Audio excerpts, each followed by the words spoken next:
France, in theory, have plenty to play for because they want that top spot. France 2-7, the draw 9-2. Poland are 10-1. I want to mention a few things here. I want to mention that we've got Kylian Mbappe to score first, out from 5-2 to 7-2. That could be a huge price. Of course, he'll just be wanting to get match fit and sharp and scoring goals, so that could look good. I want to mention Bradley Barcola, who comes in to play left wing today.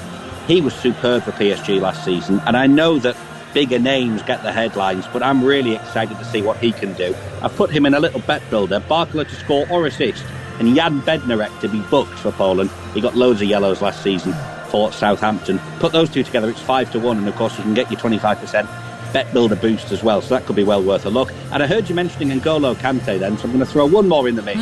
He's 11-1 to win player of the tournament. I think France are going to go pretty much all the way. If they win it, I think he's got a great chance of winning that because he has been pretty foot perfect so far. 11-1 Kante player of the tournament, I think is massive. Brilliant. Alex, love it all. Thank you very much. That was Alex Dunn from William Hill. Terms and conditions apply. It's 18 and over, begambleaware.org. In the Zone on TalkSport with William Hill. Prepare for greatness with William Hill. 18 plus, gambleaware.org. Euro Game Day Live on TalkSport with Carling, the UK's #1 lager. 18 plus, always drink responsibly. I need to get snacks, I need to get drinks, should have done this beforehand. I need to get treats, gotta find a BP, gotta find a BP. Oh, my mates say won't like me, gotta find a... Oh, there it is. BP is here for all your big game essentials. Plus, BP Me Rewards members can earn points to put towards great saves. Adam in the car 1, hungry mates, now. BP, here for all of life's journeys. BP Me Rewards card or app required. For full T's and C's, visit bpmerewards.co.uk. Get match ready with Club Card prices. Like Pringles 185 grams, now £1.45, down from £2.25. With Tesco Club Card, everyone can feel the to lower prices. Tesco, every little helps. Majority of larger stores end 16th of July. Club Card or app required. Let's go live to hear about that winning goal. The crowd's gone absolutely wild here. How on earth do you sum up your emotions right now? Amazing. A hat-trick is just the best feeling ever. Is it though? Is kicking a ball into the back of a net really better than food fulfillment from Burger King? That warm, fuzzy feeling of total food satisfaction, like finishing the last bite of a Gourmet King's Barbecue Steakhouse Angus. No. Correct. Burger King. That's food fulfillment. This tournament, prepare for greatness with William Hill. Get ready for last-minute winners, legendary goals, and straight red cards. Oh, what was he thinking? Win 50% more on every England game this tournament with Bet Builder Extra, online or in the app. Only from William Hill. Available day before match to kick-off. Bet Builders with 3+ selections at 3-1 or more. Pre-match singles, match stake £20. Full T's and C's apply. 18 plus. BeGambleAware.org. Strength comes from confidence, both on and off the pitch. And confidence starts with self-care. Upgrade your game with Dove Men Plus Care Advanced 72-hour sweat protection antiperspirant deodorant and Dove Men Plus Care 24-hour nourishing body wash. Perfect for your post-match shower. Now available in new eucalyptus and mint long-lasting fresh fragrance. Let confidence last with Dove Men Plus Care. Proud partners of UEFA Euro 2024 Germany. I tell you what, Jeff, it's been some journey, but here they are, just moments away from the whistle. Absolutely, there's been twists, there's been turns, not to mention that parking of the bus, but as the clock runs down, I think they're going to make it. It goes to show that you can really handle the pressure when your tyres are performing. I'm home. Has the game started yet? Top performance. Driving home for the match? Keep your tyres in peak condition. Book today at quickfit.com or your local centre. Quickfit. Drive away happy every time. When Andre sold his car on finance with Motorway, he got more money. Ooh! What are you doing there? He then put that extra money into tickets to follow his team around the country. Come on, lads! Selling on Motorway was completely stress-free, which is more than I can say about being a supporter of... Sell your car the more money way, where 84% of sellers sold for more. Motorway. Validated against 2 independent sources. Visit motorway.co.uk/claims. Euro Game Day live on TalkSport with Burger King. Official providers of food fulfillment. That warm, fuzzy feeling of total food satisfaction. Order your Burger King delivery now. TalkSport traffic. In Kent, there are delays of 2 hours on the anti-clockwise M25, which is partly blocked by a broken down lorry in the Dartford tunnels, with queues back to Orpington at junction 4. In Warwickshire, the M6 northbound is partly blocked after a collision involving 2 lorries between junction 4A for the M42 and junction 5 at Castle Bromwich. And in Hampshire, the M27 is queuing westbound after a collision involving a lorry. That's just after junction 7 for Hedge End. I'm Adam Moore. TalkSport. No one gets you closer to the Euro action. Pump up your summer. Euro Game Day Live with Natalie Sawyer on TalkSport. Treffers. You're listening to Euro Game Day Live on TalkSport, presented by Burger King. Bring home the ultimate food satisfaction. Get your favourites delivered now. TalkSport listeners, you have the choice of 2 games over on TalkSport 2 right now. Ian Danta and the former England striker Darren Bent will bringing you live commentary of France versus Poland. Whilst right here on TalkSport, we're going to be bringing you live commentary of the Netherlands versus Austria with me, Natalie Sawyer, your commentary team of Adam Bridge and the former Republic of Ireland manager Mick McCarthy. I should just say, I've just watched Kylian Mbappe in the tunnel area having a conversation with one of the Austrian players, and they were clearly talking about his nose because he kept feeling his nose, sort of moving it around, talking about it. So obviously everyone knows what's happened to him, and it's still a bit of an issue for him, but nonetheless he does start for France. The players are lining up also in the tunnel in Berlin for the Netherlands against Austria, so a moment's away from kick-off. So let's just get the... To win the competition, they set about them like they fancied it and they could beat them.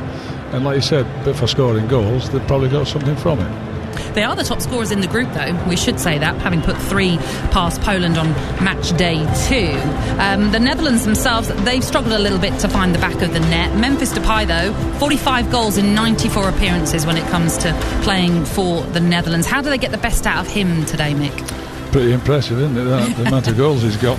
Well, that's what I said when we were talking earlier about the defenders, saying they've got good defenders. I've never known the Dutch brag or gloat about having good defenders. He's always having good players up front, Van Basten and people like that, and generally that's what they've got. But 45 goals in 90 games, 1 every 2 is brilliant. So they've got to find a way to get the best out of him. I'd say get him in the box and put balls in the box, because that's where they'll score. Yeah, in terms of the permutations, it's to keep it as simple as we can. For the Netherlands, simply avoid defeat. That confirms a place in the top 2. As for Austria, if they win, they're guaranteed to qualify and will win the group if France draw or lose their game to Poland. There are lots of permutations in this one. The only problem that Austria have coming into this one is that they've lost their last 7 against the Netherlands. That's the longest run of defeats against a single opponent. Does anything like that ever weigh heavy on you, Mick? I always go the other way. I think it's about time you win. Yeah. You know, because if you can go down that road and think, oh, we're never going to win, we've lost 7. Oh, come on. You're going to have to win 1 game. And you look at how you're playing. How did we play in the last 2 games? How have the Netherlands played? Don't treat this Netherlands, we can't beat them. Go and attack them like they've done the other 2 games, and they've every chance of getting something out of it. I suppose, though, the issue is, as much as they do like to press, as we've talked about, they've got to be careful they don't allow space in behind for the Dutch to take advantage. Of course, what we discussed earlier, and there's all sorts of ways of playing football. But I tell you what, me personally, if I'm there, I'd want to be going. I don't want to sit back and concede against them picking a hole in me. I'd be having a go at them and see if we can win the game. And you take what comes then, but you try and give out your best performance, the best performance that you can put out on the pitch. Message then is kill it off as soon as you can. Is that what you're saying, Mick? How can you kill it off as soon as you can with a score in 110 minutes? My God, I've been going to bed late watching all these games. Brilliant. Late goals. It has been brilliant, that is for sure. So what are you expecting overall from this game in Berlin? I think the Netherlands will be a little bit concerned about this game. They'll be going. They've hardly been playing brilliantly. They've not been so confident. I think Austria will just play exactly the way they've played and go and attack them, and I sincerely hope they do. Well, just to remind you what happens then, the winner of this group will take on the runner-up of Group F, which currently is Turkey, whereas the runner-up from this group will then face the runner-up of Group E, which is Belgium. As of yet, it's a bit more murky when it comes to the best place. Around 26 degrees in total, and a stadium that is a sea of orange, as once again the Dutch supporters have taken over the city. Some wonderful scenes earlier today of streets just laden in orange. Certainly outnumbering the Austrian supporters inside the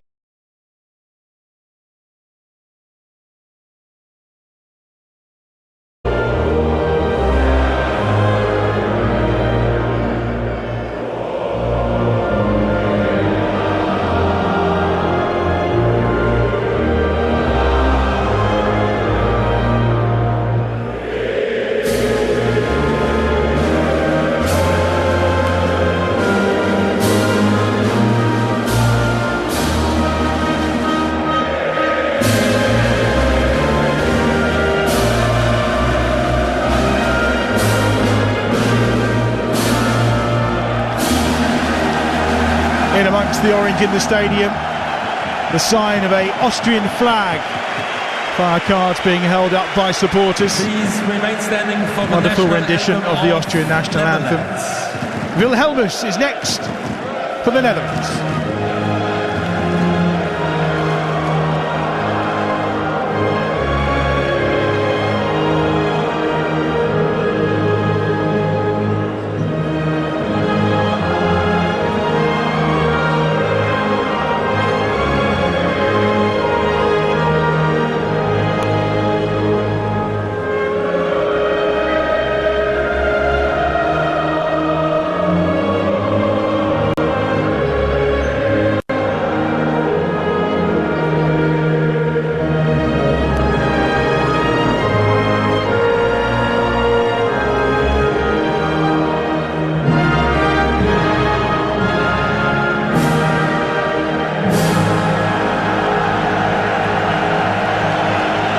Two tremendous renditions of two wonderful national anthems, and we are set to go in Berlin then.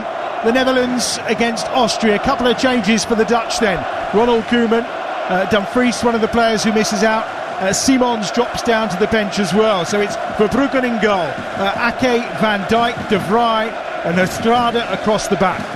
Reinders, Schurter, and we expect Veerman to be the three central midfielders, with Malen on the right, Gakpo on the left, and Memphis Depay will lead the line for the Dutch. Only Robin van Persie has more goals for his country than the 45 Memphis Depay has notched to date. 4 changes in total for Austria. So Pence is in goal. It's Posch, Verber, Lienhart and Paas across the back. The two holding midfielders, Ziveld and Grilic. And then Wimmer is wide on the right-hand side, Schmid on the left, and Sabitzer moves in to play just behind Marko Arnautovic, who's up top for Ralf Rangnick's side. He was on media duties yesterday, joking about the fact that he once had the pace to be a winger, but no longer. He is the man who will lead the line today. The referee is from Slovakia, Ivan Kruliak. We've seen him on Champions League duty in the last few seasons, but his first international tournament. Marco Fritz of Germany will be watching on should we need VAR at some point in this game. The permutations, as we say, we'll try and keep them fairly simple. We already know that the Dutch and the French, of course, who take on Poland right now over on TalkSport 2, are in to the last 16 at least as third place teams, but one of them potentially could win the group here and give themselves maybe an easier pathway throughout the rest of the tournament. Mick McCarthy, the former Republic of Ireland manager, is alongside me. Big day today as well, Mick. We talk about the fact it was 36 years ago today that the Dutch won Euro 1988, and of course you played against them in that tournament. There were 8 teams in those days, and you came up against the likes of Ruud Gullit and Marco van Basten. I certainly did. That wasn't easy, I can tell you that, but it was wonderful. Just so fortunate to be playing in that competition. When you think 8 teams with those 24 now, yeah, they had a wonderful team, and that's what I keep saying. All we ever thought about was how good they were going forward, the Dutch, not how good they were at defending. But I'm looking forward to this game, and I hope Austria adopt the same principle of going to attack Holland. Well, it's only their 4th appearance, Austria, in these Euros, of course. Their 3rd in succession, though. They reached the knockout stages for the first time last time round before losing to Italy. When you compare that with this being the 11th appearance from the men in orange, who will kick from left to right in the opening 45 minutes in this wonderful stadium, which will host the final, of course, on the 14th of July. 71,000 the capacity in the Olympia Stadion. There's a round of 16 game and a quarter-final to be held in Berlin too.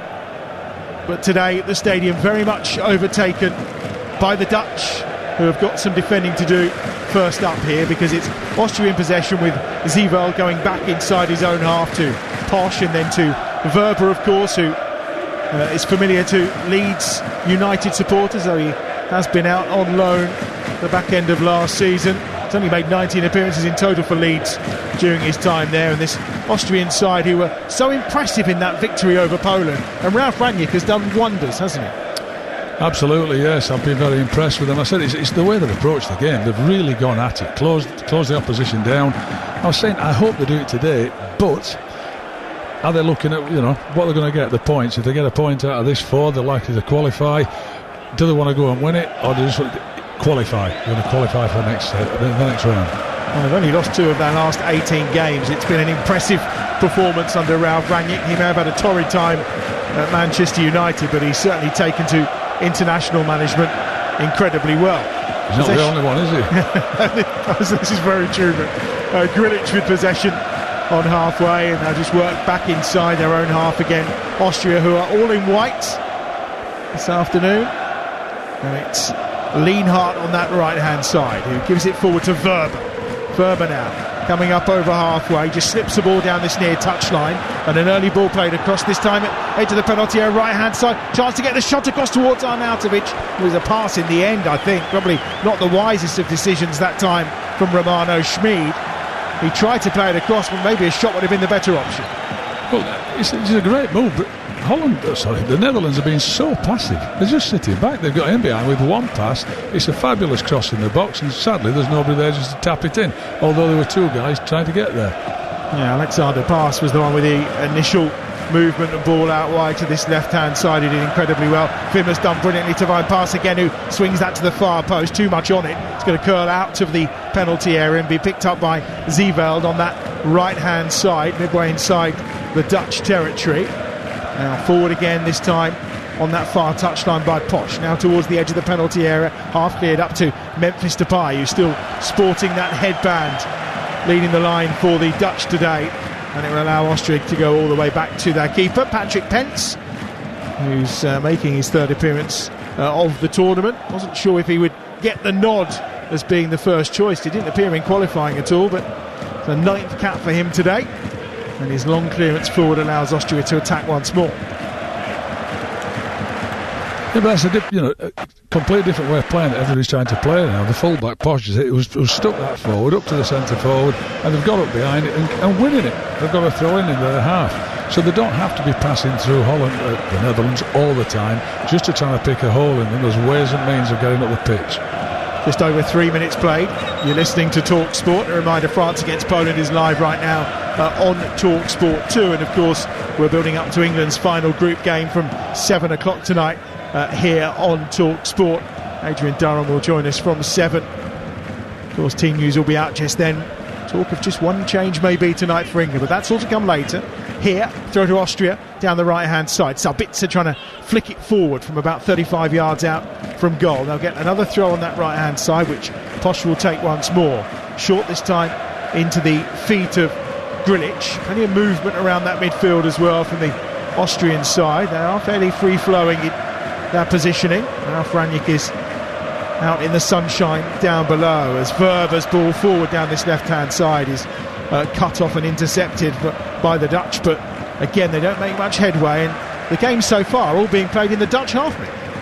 Absolutely, but they're just being passive, and Austria have started really well, and they look like they want to be aggressive. You see Koeman there, he's trying to get them up the pitch, and quite right, because if you start like that, you start passive, it's hard to change, especially when the opposition get a toehold in the game. Depay just tried to nip in there as Verber and Lienhardt exchange passes at the back, and it's Zeewald who will get involved and clip a ball out wide to that right-hand side. He's a player who's played in all but one of Ralf Rangnick's games in charge of this Austrian national side. Knows him from the old Red Bull setup that Rangnick was part of course. Now down that right-hand touchline. Here's Arnautovic, plays an early ball into the penalty area, and out to come and gather it is Verbruggen this time. Great ball by Arnautovic. He's been well controlled there in the box. Not much chance of getting the header, but Keeper collects it, but it's just the way they've started. They've started really well, Austria. I'm so delighted they are that they're not the ones sitting back trying to nick a point. Interesting to see the other day that there was an Austrian fan who's carrying around a cardboard cutout of Arnautovic around the tournament. He actually lost it at one point, but someone called him because he's got his phone number on the back of it and returned it to him. Arnautovic being his hero, as he is for so many of these Austrian supporters. Most caps, of course. He's second in the goals list as well for his country. Forward again from Lienhardt. Nice ball through the middle. There's room here for pass on this left-hand side. Chance to cross, which he does, and it's poked home.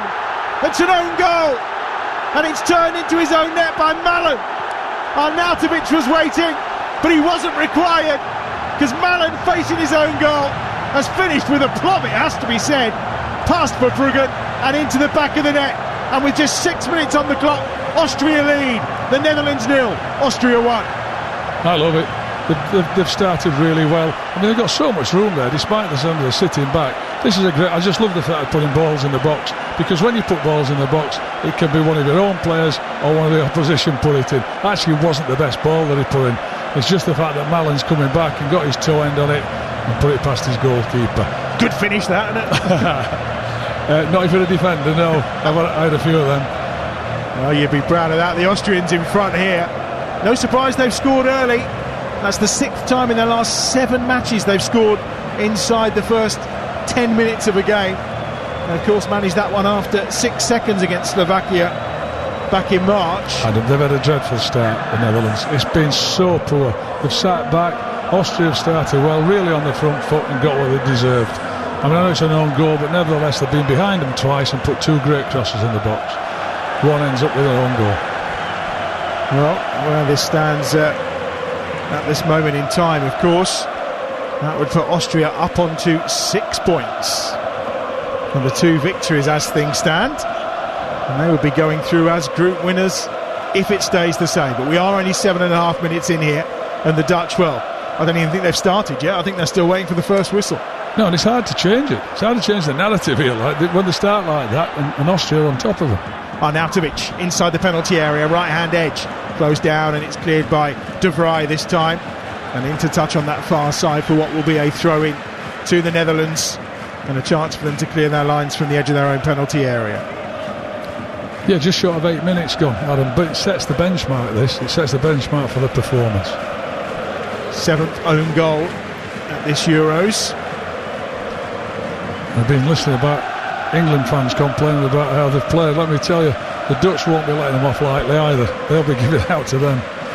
Well, as things stand, the Dutch would be finishing in 3rd place, and then you do get into the complicated permutations of who they could face in the round of 16. I mean, there has been some talk in Dutch papers that actually finishing 3rd, the route may be a little bit easier. I'm not sure that any manager or players would ever start thinking like that. That's just the talk of pesky journalists most of the time, and supporters. I seem to remember in 90 we drew with the Dutch, and because of the result they ended up playing Germany in the World Cup, and we got Romania.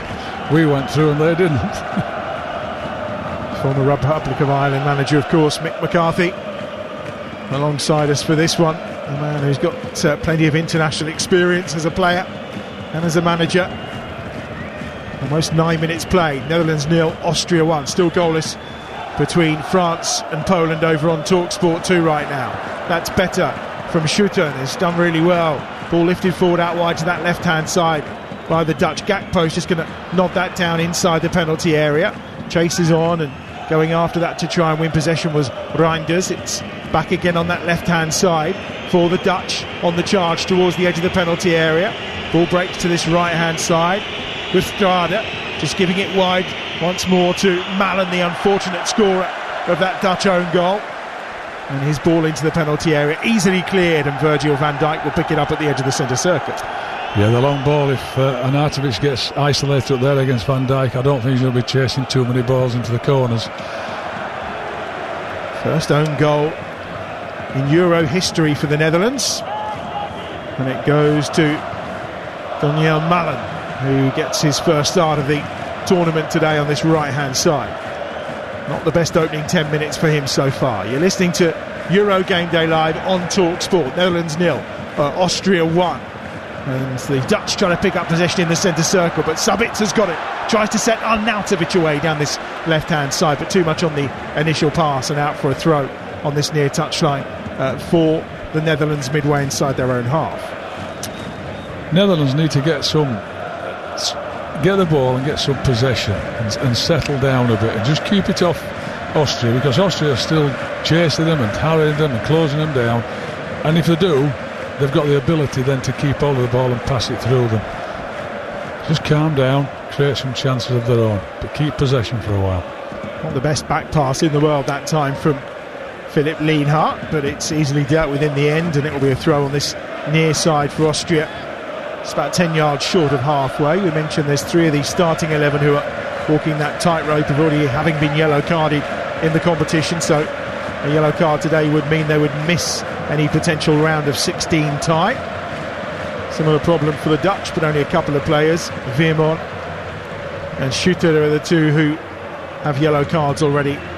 7 in total in this Austrian squad. Had a fairly hefty opening day against the French in terms of yellow cards, that's for sure. That's probably because they've got about the pitch and closed people down and made tackles and put their foot in. And played well, performed well right on the front foot. Certainly caused the French plenty of problems in that game. Lucky to be beaten. 11.5 minutes on the clock. Netherlands 0, Austria 1. England coming up after 7 tonight, of course. Estrada just racing across the centre of the field, out wide to the left-hand side, where he finds the Man City player Nathan Ake. 4 times a Premier League winner, of course. 11 major trophies in total for Manchester City. And just happy to keep some possession here, the Dutch. Ronald Koeman did talk pre-game about sometimes maybe needing to release some pressure and playing the long ball, but they've worked this nicely onto that far side, although the ball just got caught up in the heels that time of Joey Veerman, and it's picked up by Sabitzer. He'll go wide to that far touchline, and it'll be brought forward this time by Bosch, who is fouled, and Austria will get the free kick midway inside their own half, and Gakpo will probably get a talking to from the referee. Yeah, but that's the first time anybody's laid a glove or a leg or a shoulder on anybody so far. No, we're not that far into it, but we are 12, nearly 13 minutes. Somebody's got to put a foot in. Somebody's got to set the standard somewhere that they're going to close down and try and win the ball back. Yeah, first free kick of the game, and we have been playing, as Mick said, for 13 minutes so far. Netherlands 0, Austria 1. Long one over the top, and it's dealt with as the charge was on from Patrick Wimmer to try and get there. Ake will get it up to halfway. Lovely layoff from Depay. Now maybe the counter's on for the Dutch here. Depay's carried on his run. Gakpo out wide to that left-hand side, edge of the penalty area. Gakpo on his right foot, gets it across, and he opens his body for the shot in the end, does Reinders. But he opened it up a little too much, and he just scuffs it wide of the left-hand post. Well, it's a great break on them, but it's an awful miss, this. He's got to hit the target for me, if he gets it blocked, but he's opened himself up too much. On his way, he missed it, but sliced it wide. That's a dreadful miss. Dreadful miss of the target. I'm not saying, he's got to hit the target and work the goalkeeper.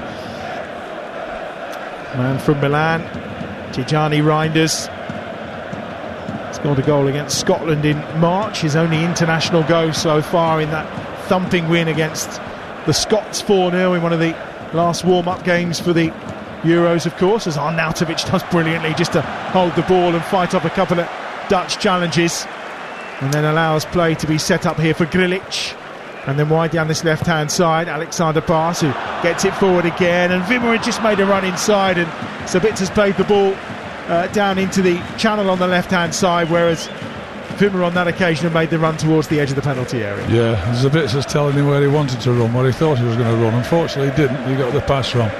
But just going back to the chance there, it just shows you how easy, though, that the Dutch can pick a hole in there. They've got such good footballers, but a dreadful finish. Still 0-0 over on TalkSport 2 with France taking on Poland. We are the only radio station bringing you live commentary on all 51 games at these Euros, of course. We've got that double-header for you tonight with England, of course, in action on TalkSport. The Denmark game will be over on TalkSport 2. All the build-up for that from 7 o'clock this evening. It feels like we've been building up to it since the last game on Thursday. There's no doubt about that. Quarter of an hour gone here. in Berlin. It's the Netherlands 0, Austria 1. That own goal from Daniel Malen inside the first 6 minutes. The fastest own goal in Euro history. And there's a foul this time. And it's Estrada who's penalised. And again, he's all over the back of him. It's no surprise that the referee's given the free kick to Austria. And Ralf Rangnick will be delighted with the start his team have made here. Well, he saw his reaction on the bench when they scored, and when he was punching there, which quite rightly so as well. But they just started so well, and we're back to it now where the Netherlands are sitting back and inviting them onto them. Zeeveld just gives it across to Lienhart, who plays it out wide to this left-hand side, and Alexander passes there again, but he can't control it this time, and it's out for a throw to the Dutch. But he's finding a lot of room down this left-hand side. But look, he's made a mess of the control, but that's far too easy for him to be able to pick his head up and pick that pass. There's a Ronald Koeman's there, his hands are going all over the place. He's not happy at the moment. I can't believe how they've set up and just sat back and allowed Austria to come onto them, because I thought Austria would start the game as they've started all of them, aggressively, and that's just what they've done. They've got the rewards. They have indeed, leading by a goal to nil. 16.5 minutes played.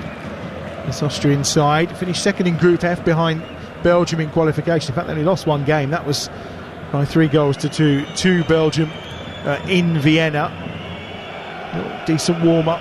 Went against Serbia and a draw against Switzerland coming into the competition, of course. So they've been thoroughly disappointed with that defeat against France in Dusseldorf. They haven't kept a clean sheet, though, in their last 5 games. So that'll be the challenge today. And Ralf Rangnick will be looking to try and maybe just tighten up a little at the back, but they do have their issues, of course. Trauner, who scored that opening goal against Poland, he's out with a thigh injury today and is potentially a question mark for further down the line in this tournament, should they qualify for the round of 16. And as things stand, they will, and they'll qualify as group winners. And that has plenty of implications, of course, because the group winners are likely to take on the team that finished second place in Group F, which at the moment is Turkey.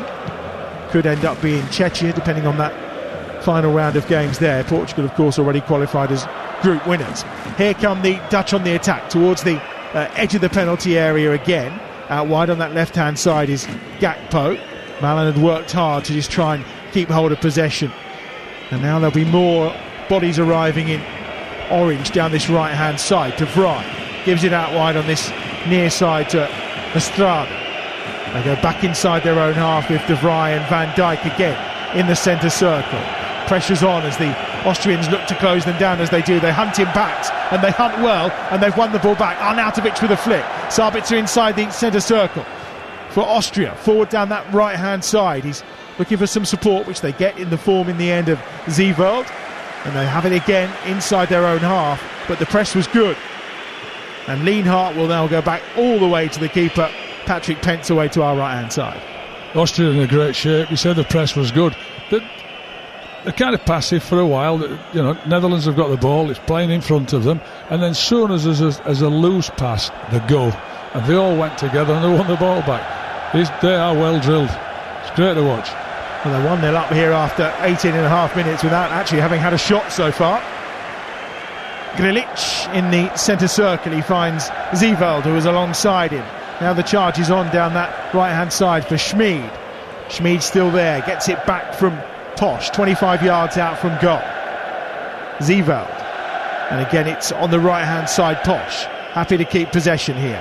Zeeveld works it forward. Schmid now towards the edge of the penalty area. There's Arnautovic. Turns away, the skipper, then clips the ball down that right-hand side. A good ball as well. Stefan Posch, chance to deliver, but he's closed down immediately by Nathan Ake. And he takes his time, works it back once more. Grilic with the support of Nicolas Zeeveld. And they're happy to work back inside their own half. And you can hear the olays for every single pass. The Austrian side are racking up here as they keep the ball with Lienhart. To the right-hand side again. Werber. And then a little knock maybe on Posch. Referee says no. The play will continue with Austria having possession deep inside their own half. And Austria kind of almost doing what the Dutch like to do to most teams. Absolutely. They're getting some of their own medicine. And the crowd are giving it all layers. And then, one of them tries, he's going to put a foot in, I think. I don't know if it's a foul or not. But they are playing exceptionally well. It's the way I honestly believe it's the way they started. They started aggressively, they're on the front foot, and if you start lethargically, it's hard to change the narrative. It's hard to get out of it because the team's on top of you.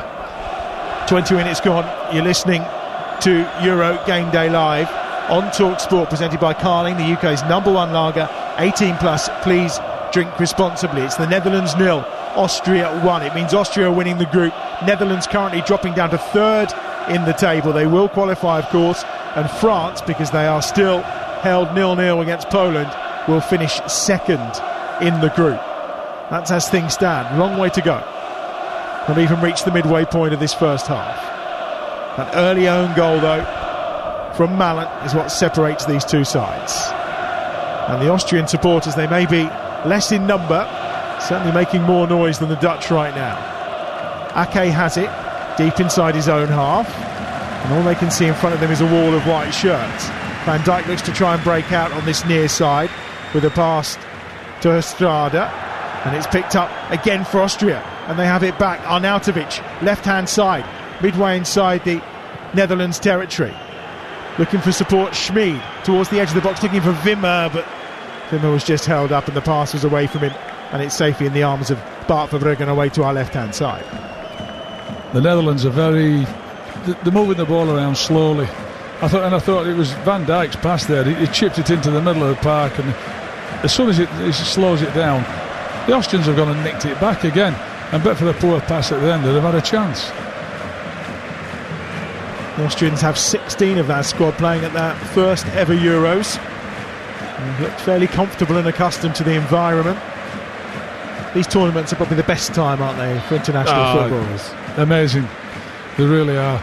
You know, you come away, and if you can get through to the next round, then the excitement that gets and it just creates in the country, it's wonderful. Is there much boredom at times when you're away for the time that you are in between games and stuff? Or?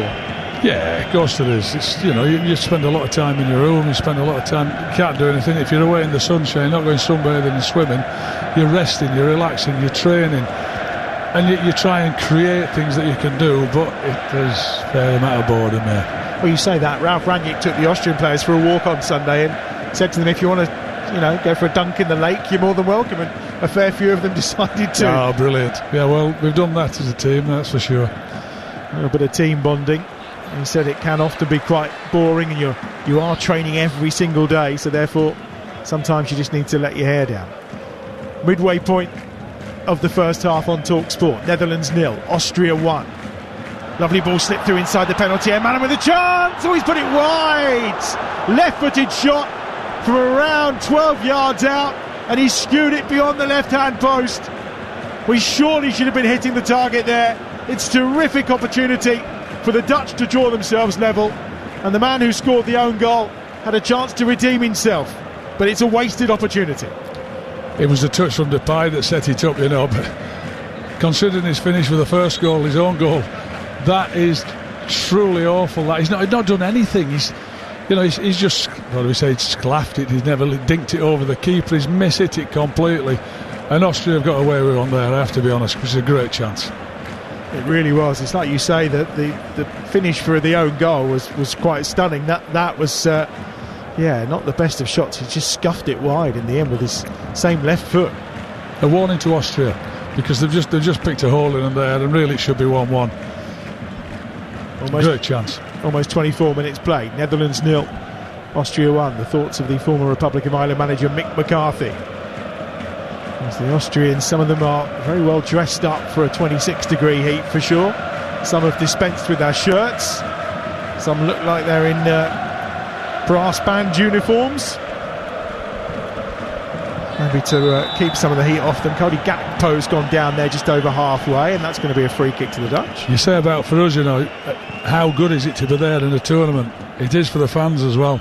You see them all dressed up. You see, especially the Dutch, the Irish, when we've travelled, the Austrians, they're all dressed up in their gear, and they're coming some crazy costumes, but they love it. It's like a fancy dress most days, but it's fabulous. I was going to say that the Scots unhappy that they're coming home, obviously, after the group stages, but you just saw the time some of those Scottish supporters have had in Germany during Euro 2024. It's memories for a lifetime, isn't it? Brilliant. And when I saw the two teams singing the national anthem, nobody did it better than the Scottish. They were brilliant.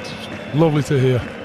25 minutes played. Still Austria lead by 1-0. The Dutch on the attack. Free kick. Foul by Wimmer. Penalised by the referee. It's just outside the centre circle, and it means that I think Tijani Reinders is just holding his shoulder a little bit there in some discomfort. Obviously had to have the reshuffle around this Dutch midfield at the start of the tournament due to injury. That's good work down this right hand side from Donyell Malen again, but Wimmer blocks out the cross, and it's a corner for the Dutch on this near side the right.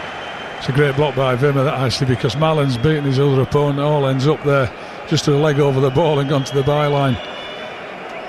Stopped a great cross corner. Almost 26 minutes played. First corner of the game for the Dutch down this right hand side. Gakpo, De Vrij, and of course Virgil van Dijk will be a big target here. Scored in both their last warm-up games against Canada and Iceland in the build-up to the tournament, did Van Dijk, but that cross is headed away. Not the best of efforts, and it was very simple for Posch. Is it just me, Adam? I don't think the standard of corners not been very good. Well, funnily enough, I think the best one was probably in the opening game for Poland against the Netherlands. That was probably the best corner and the best goal from a corner that we've seen so far. The Dutch couldn't defend it that day. Yeah, there's been some dreadful corners. Hit the first man, hit it too far. You think with all that time on the training ground, it's one of the things you'd probably be working on, wouldn't you? Well, you know, they should be dropping it on, you know, on the spot, really. It really has been a surprise to me that the standard of corner kicks, it's not been great. Standard of Estrada's pass then to Malen on this near side wasn't great, and it's had a play for a throw to Austria midway inside their own half. And it's perhaps one of the changes today who gets it away and up this near touchline, and now he just uses the big right boot this time to lump it into the centre circle, where Nathan Ake will win the first header for the Dutch. And on that far side, Romano Schmid will gather possession for Austria on halfway. Back with Posch. And again, they'll just take the heat out of things. Ralf Rangnick's side and just look to build from the back on this near side with Maximilian Wöber into the centre circle. Wimmer's there being harried and hassled all the time by Estrada. Far touchline, it's with Posch. Again, happy to just go back inside his own half, and they're very composed on the ball, the Austrians. They are, but what I'm talking about Netherlands, there's nobody hunting the ball down in their half. I mean, they're now in the Netherlands half. That's ridiculous. It's far too easy. I mean, it was Lienhart, the centre half, who was just able to wander into Dutch territory and comfortably just play the ball forward. They should remind them they're 1-0 down. Unless they've set out for this, just to sit in and try and catch them on the break, but I wouldn't be happy. 1-0 down and they're having the ball at the back and just knocking it about far too easy. I don't think Ronald Koeman does look particularly pleased. His second spell in charge, of course, reappointed in January 2023. What an easy pass that is from the goalkeeper into the midfield, and they're out. They're in the final third. They are. Wimmer down this left-hand side towards the edge of the penalty area. He's got past there again, who clips it across, and again the delivery is not the best. It's controlled by Sabitzer at the edge of the penalty area, and then wide again from Zeewald, and it's in from Posch, and it's blocked out by Ake, and it'll be another throw to Austria on the right-hand side, who are all finding this very, very comfortable. They lead by 1-0. Almost 29 minutes played. You're listening to Talk Sport, home of the Euros, all 51 games live across the Talk Sport network. Right now it's still France 0, Poland 0 over on Talk Sport 2. As that ball swung over to Wimmer on this near touchline. It's going to be run out of play that time by Estrada, and it will be another throw to Austria level with the edge of the penalty area on this left-hand side. Adam, the centre halves for Austria are having a field day. They're passing it between them. Nobody's closing them down. They can hit a long diagonal whenever they want to either fullback or wide player. They've rolled one into the midfield and end up in the 18-yard box really quickly. Somebody's got to go and close them down. They can't continue to play like that. Long throw for Austria towards the edge of the 6-yard box. It's flicked on it, comes back to the edge of the penalty area. Sabitzer hits the shot, wants the handball, and then on the volley, it's a decent effort that time by Grilic, but it's comfortably saved by Verbruggen. Yes, Sabitzer hits this. As soon as it hits anybody in the box now, it's just a shout for handball. I mean, it's hitting on the shoulder. But again, it's another attempt at goal. and Austria are playing very, very well. Surprised at the Netherlands. Will Sabitzer again, edge of the penalty area, right hand side. Arnautovic calling for it in the middle. Goes short instead to Schmid. Out wide again to Sabitzer on that right hand side for Austria. Level with the penalty spot, but he's worked it now back out towards the edge of the penalty area instead. Good challenge from Ake. Depay is there to pick up the loose ball, and it'll be out for a throw on that far side for the Dutch. It's better from Nathan Ake. Depay dropping in deep to get involved as well. Braids and a headband for Memphis Depay today. Yet to score in this tournament, of course. He's looking to score, and he's got goals at 3 major tournaments so far. Back in 2014 in the World Cup, 2020 and 2022. And now a conversation, the referee getting involved with Virgil van Dijk and Arnautovic here.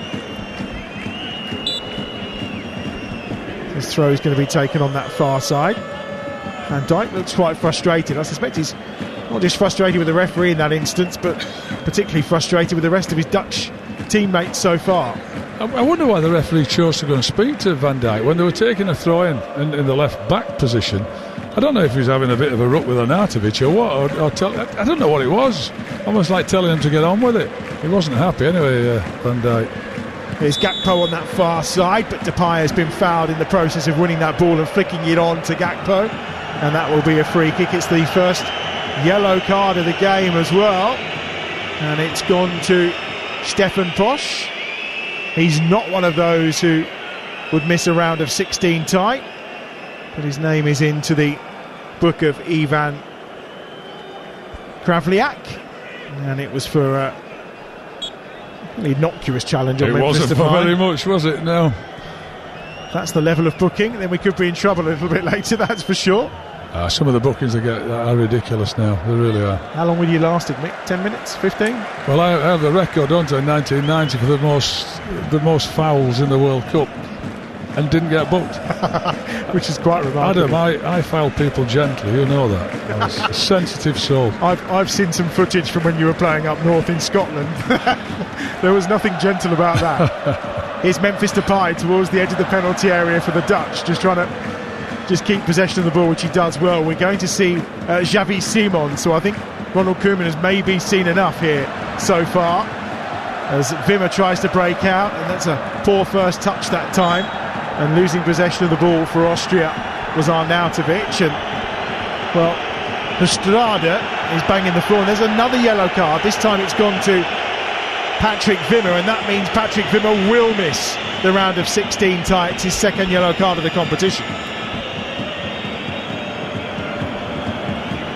And quite rightly so, because he's got on the ankle there of Estrada. We may say the other one was soft, but that's a yellow card all day. Yeah, that's a bit naughty, that one. He's missed the ball completely, and there's no reason to, actually. He's just dangled the leg, hasn't he? Let him kick it. 23-year-old from Wolfsburg. They'll miss out now on whoever they face in the first knockout round, should they get there, which at the moment they will as group winners. Free kick for the Dutch, swung into the penalty area and easily cleared. Breaks at the edge of the penalty area, and again it's a shot, this time not the best of efforts on this occasion from Reinders, and it's well wide of the right hand post. Now let's see what this change is going to be for the Dutch. Simons, who started the first 2 games, is the player that's coming on, and he's going to replace Joey Veerman, who is going off. Substitution 34 minutes in, and I don't think he's injured, let's put it that way. I tell you what, if I was getting taken off after 34 minutes, I'd be limping.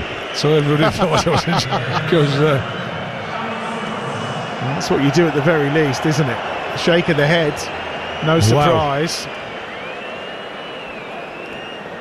And Xavi Simons will go into that position just behind Memphis Depay. And at this point, they're all going to take a quick drinks break as well. With 10 minutes remaining in the first half, it is a warm evening in Berlin. A reminder right now over on TalkSport 2, as things stand, it is goalless between France and Poland. It means the group looks like this. Austria will be top, France will be second, and the Netherlands will be third. Coming up once we're done tonight from 7, all the build-up. England against Slovenia. Adrian Durham in the chair. Stuart Pearce and Jim Proudfoot will guide you through that. Over on TalkSport 2, it'll be Denmark against Serbia, with the former Liverpool women's striker Courtney Sweetman-Kirk alongside Nigel Adderley for that game tonight as well. And a reminder, tomorrow it's another day of double games and double headers from 5 o'clock. Ukraine against Belgium is here on TalkSport. On TalkSport 2 it'll be Slovakia against Romania. Remember, all 4 teams in that group are on 3 points right now, and then we finish up tomorrow night with the Czech Republic against Turkey right here on TalkSport. And on TalkSport 2 it's Georgia versus Portugal. 10 minutes to go to half time here in the sunshine, although some of the Olympia Stadion is bathed in a little bit of shade right now. Netherlands 0, Austria 1. Everyone's ready to go, and we are back underway.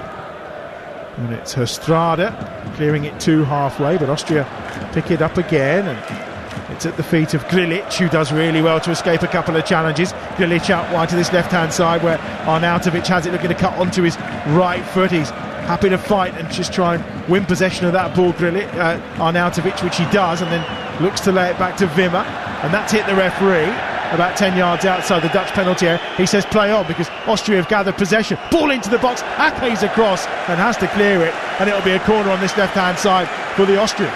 Great run, great ball that. So it's not everything have to be played through. It's a great run into the box. Ake's gone with him.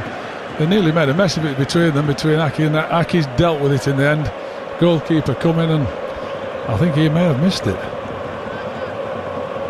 Austrian corner down the left-hand side.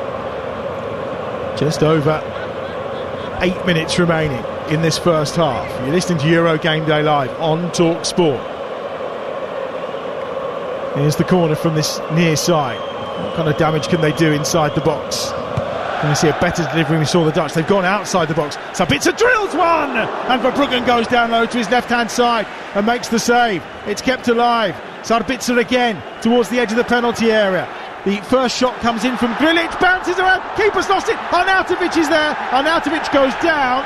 The Austrian supporters want a penalty, nobody else does, and Xavi Simons on that far side is then fouled, and it will be a free kick for the Dutch, and the booing is because Arnautovic didn't get the penalty kick he wanted. Oh, this is like an awful miss, and it is. Arnautovic has got to finish that, and he's saved it. The goalkeeper's took it away from him. He may well have caught Arnautovic, but he's got his hand on it, a good hand on it, and cleared it away. But Savitzer's shot here, first and foremost, from the corner, from the short corner, was fantastic. He's made another good save, the goalkeeper. But absolutely fabulous performance from Austria so far. And we didn't see a corner then go in. They changed it, and they're expecting the ball coming in, and they caught them by surprise. Sabitzer could have scored. He's made a good save, the goalkeeper. He did. Verbruggen, excellent. Yeah, good stop from the Brighton keeper, of course. He was in the Roberto De Zerbi rotation pool of goalkeepers throughout last season in the Premier League. They've given it away here again. Or should I say, actually, to be fair, Austria have won it back. But then he's fallen on the floor that time as Schmid, and he's going to be penalised for a handball. More boos towards the referee. I'm not sure what he's supposed to do about that, because he's on the floor and the ball's blasted at him and it hits his hand. It does feel a little bit harsh. Difficult to get out of the way, isn't it? Yeah, very much so on that occasion.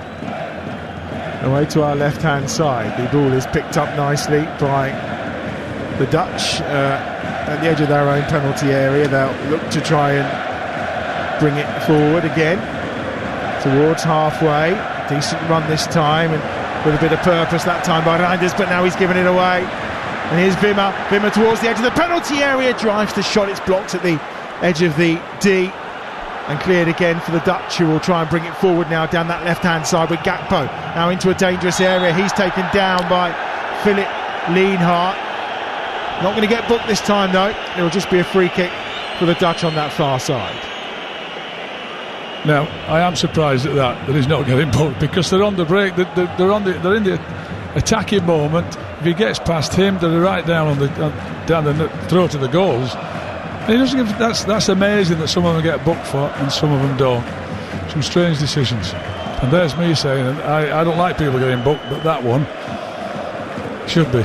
Philip Lienhart went 3 years between his first cap and his second internationally, but he's been a fixture in this Euros tournament so far for Austria. Had a play on the far side for a throw to the Dutch. What an awful delivery as well there from Depay. We're talking about corner kicks, you know, free kicks and corner kicks. Arsenal this year, who were never known for taking corners, they were the best. Put balls in the box, good deliveries, get big players to go and attack it, you'll score goals.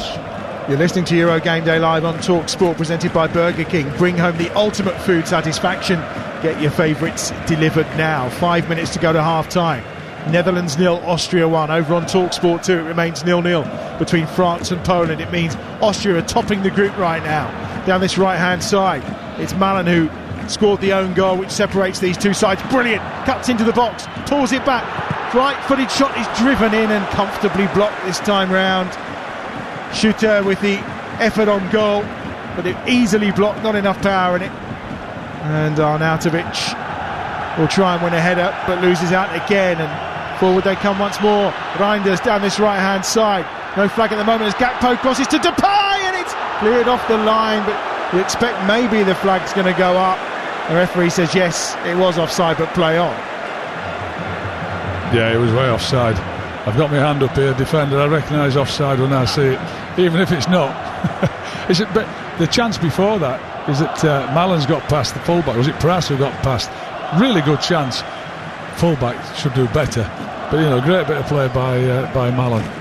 He's a real threat. He's quick down that side. If they can get the ball to him and get 1v1 against Prass, I think they've got a problem.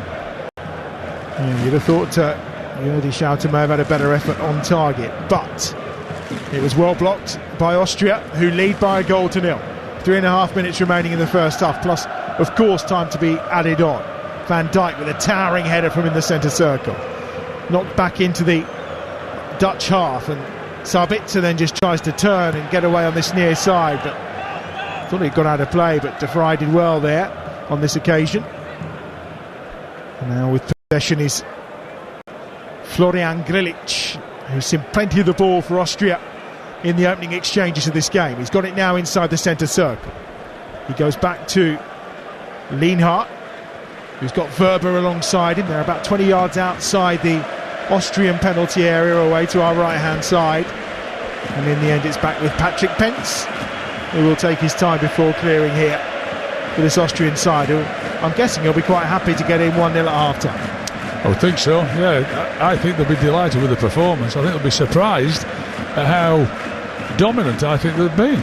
It's not like the Netherlands have been keeping the ball and playing through them. They've had a couple of chances, but Austria have been excellent. But they've shown the threat. The Netherlands, they've had a couple of good chances. Well, we mentioned it before the game. 21st meeting between these sides. 10 wins for the Dutch. They won each of the last 7. As Mick said, the way to approach that is, well, today's the time for it to change, and at this moment in time it is. Reinders trying to charge forward for the Dutch, but he runs into a white wall, and it's picked up by Schmid on that far side for Austria. Schmid still going forward. They'll continue the run down the right hand side. There's too much on that, and Posch can't get there. He may well have potentially been offside as well, but it's out of play for a goal kick to the Dutch away to our left hand side. 90 seconds left of the first half. This is the bit where Malen's gone past him. He's gone past him as far too easily. But it's a great block. You know, you can say, could he have done better with a shot? That's going to hit the target. It's just a great block. The defender's throwing himself in front of the ball. Fabulous defending. Well, it was a defender throwing himself at the ball that led to the own goal at the other end early on in this game. Yes, but he was running the other way. He was running back towards his own goal. Always a dangerous business, chance. that, yeah. Absolutely. Well, that's the goal that separates these sides. That's the voice of Mick McCarthy, the former Republic of Ireland manager, who's with us on Talk Sport this evening. I know it's a blast from the past, Alan, but 4-4-2 that was. You put balls in box, wingers got in, or the overlapping full-back, you put balls in, opposition are running towards their own goal. Can you score? And maybe they might nick it in. 4-4-2, Mick will never catch on. Never, ever, no, not at all. It's all about the 4-2-3-1-2-4, yeah. Christmas tree formation. Indeed. I used to love 4-4-2. I loved it. It was fantastic. Wingers, they were great. Well, I was going to say, when you had the likes of Niall Quinn and people like that up top, and John Aldridge, I mean, you had the perfect combos, didn't you, two strikers? Yeah, Kevin Sheedy and Ray Houghton. You know, I mean, why wouldn't you play that way? Last 30 seconds of the first half. Netherlands 0, Austria 1 on Talk Sport. Euro Game Day Live. It remains 0-0 between France and Poland over on Talk Sport 2 with Darren Bent and Ian Danter guiding you through that one. And a reminder, England are coming up tonight. Don't go anywhere. They're in action, of course. Kick-off is 8 o'clock UK time, 9 o'clock German time. We're into 2 added minutes at the end of this first half, with the sun shining down in Berlin. Comfortable. Adam, I'll be amazed if they play this way in the second half, the Netherlands. Just letting them play around at the back, the keeper's having it, nobody's closing him down, they just sat in. I really do not understand when, you know, they want to win the game, really. They've got, I think they were shell shocked when they took their own goal and got 1-0 down. They can't have this, they've got to get up the pitch. And their form in group games is so good. They are unbeaten in 11 at major tournaments since they lost all 3 of their group games in the 2012 Euros. First time that had ever happened to them. First time as well they were eliminated at the group stage since 1980, but since then they've been brilliant. But they've got defending to do here as we head towards the last minute of added time at the end of the first half. That's a terrible pass. I think it had too much on it anyway that time from Posh, but it's been diverted by Ake out for a corner. You see the benefit of Arnautovic there. He's not running around everywhere. When it comes up to him, he makes it stick, and he can get the midfield players up behind it. We've got a corner now. This has got to go in the box and have a good delivery, surely. We're on, you know, in the last minute of extra time here. 115th cap for Arnautovic today. Scored his first goal back in 2010. FC Twente is one of his first clubs as well, so plenty of connections between these two sides. Here's the corner from the right-hand side for Austria. Dying moments of this first half. Netherlands 0, Austria 1. Arnautovic wants it. He's doing the hard work. He's closing in on Verbruggen around the goalkeeper, of course. Wimmer will deliver towards the edge of the 6-yard box. It's headed up in the air and over the bar by Florian Grilic. And that should be the last action of the opening 45 minutes. And indeed it is. There is the whistle. And Austria have the lead at half-time. In fact, they've had it since the 6th minute of this game. An own goal from Daniel Malen as the cross was put in by Alexander Praz. He turned it home. It was a terrific finish, to be fair. The Dutch have had a couple of chances to pull themselves level in this game, but missed opportunities for them, and Verbruggen been the busier of the 2 goalkeepers. But at half-time in Berlin, Austria are winning the group right now. It's the Netherlands 0, Austria 1.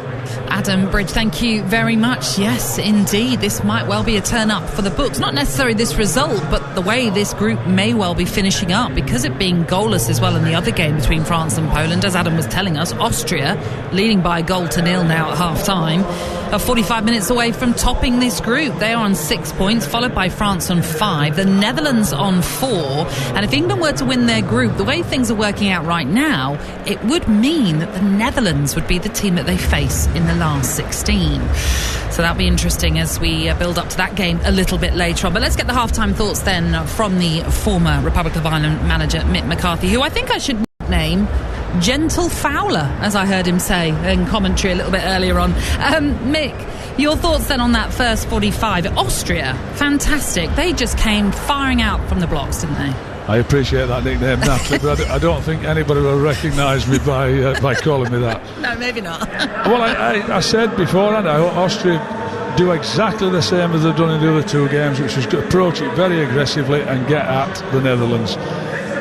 I did then wonder when I thought, well, if they can draw and end up on 4 points, they're going to get through. But no, they went for it, and brilliant. I know it's an own goal, but the fact they played through the Netherlands so easily. The Netherlands have been so passive. I've been disappointed with them. And if Ronald Koeman isn't blistering the walls, I'm not sure they do that now. But if he's not giving out to them and got to get them up the pitch and go closing down, then I just don't see. I know they've had a couple of chances, but Austria have been excellent. Really delighted with that performance. Yeah, I mean, in all fairness with the Netherlands, it was more towards the end of the game, or that end of the first half, that they sort of came alive. They've just exploited the width, Austria. I mean, it just seems as though the Netherlands defence have been very condensed. I mean, that first goal, for example, came with so much room out on the left for Alexander Praz to exploit. His ball then goes into the box. It's diverted in for an own goal. it's just been a very confident first 45 from Austria, and as you say, passive and pedestrian from the Netherlands. It is, but you know we say it's an own goal, and it is quite clearly, but he's running back towards his own goal, and he's sprinting back because they've got him behind them with press, and he's going to put a ball in the box. Now, saying about 4-4-2, seems to have gone now. Everybody wants to cut it back.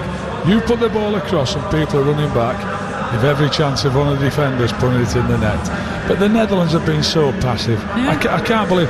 And the reason why they can get those wide players is nobody's closing the centre after him. He keeps spanking it out to him on a diagonal, and it's easy for them. And I'm so surprised with Netherlands. They've been disappointed, but I've been delighted with Austria. Yeah, very much so. They sort of have sat back a little bit, the Netherlands, which you wouldn't necessarily expect from them. But Ronald Koeman did bring an early change. He did make a substitution in that game as Joe Verman was brought off and Xavi Simon came on. We'll wait to see if there are any further changes in this game as the Netherlands look to try and get themselves back into it. But for now, Mick McCarthy, thank you very much. Let's just remind you then of our half-time highlights with Carling.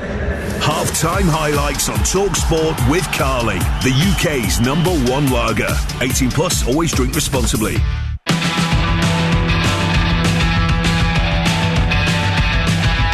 Ball through the middle. There's room here for pass on this left-hand side. Chance to cross, which he does, and it's poked home.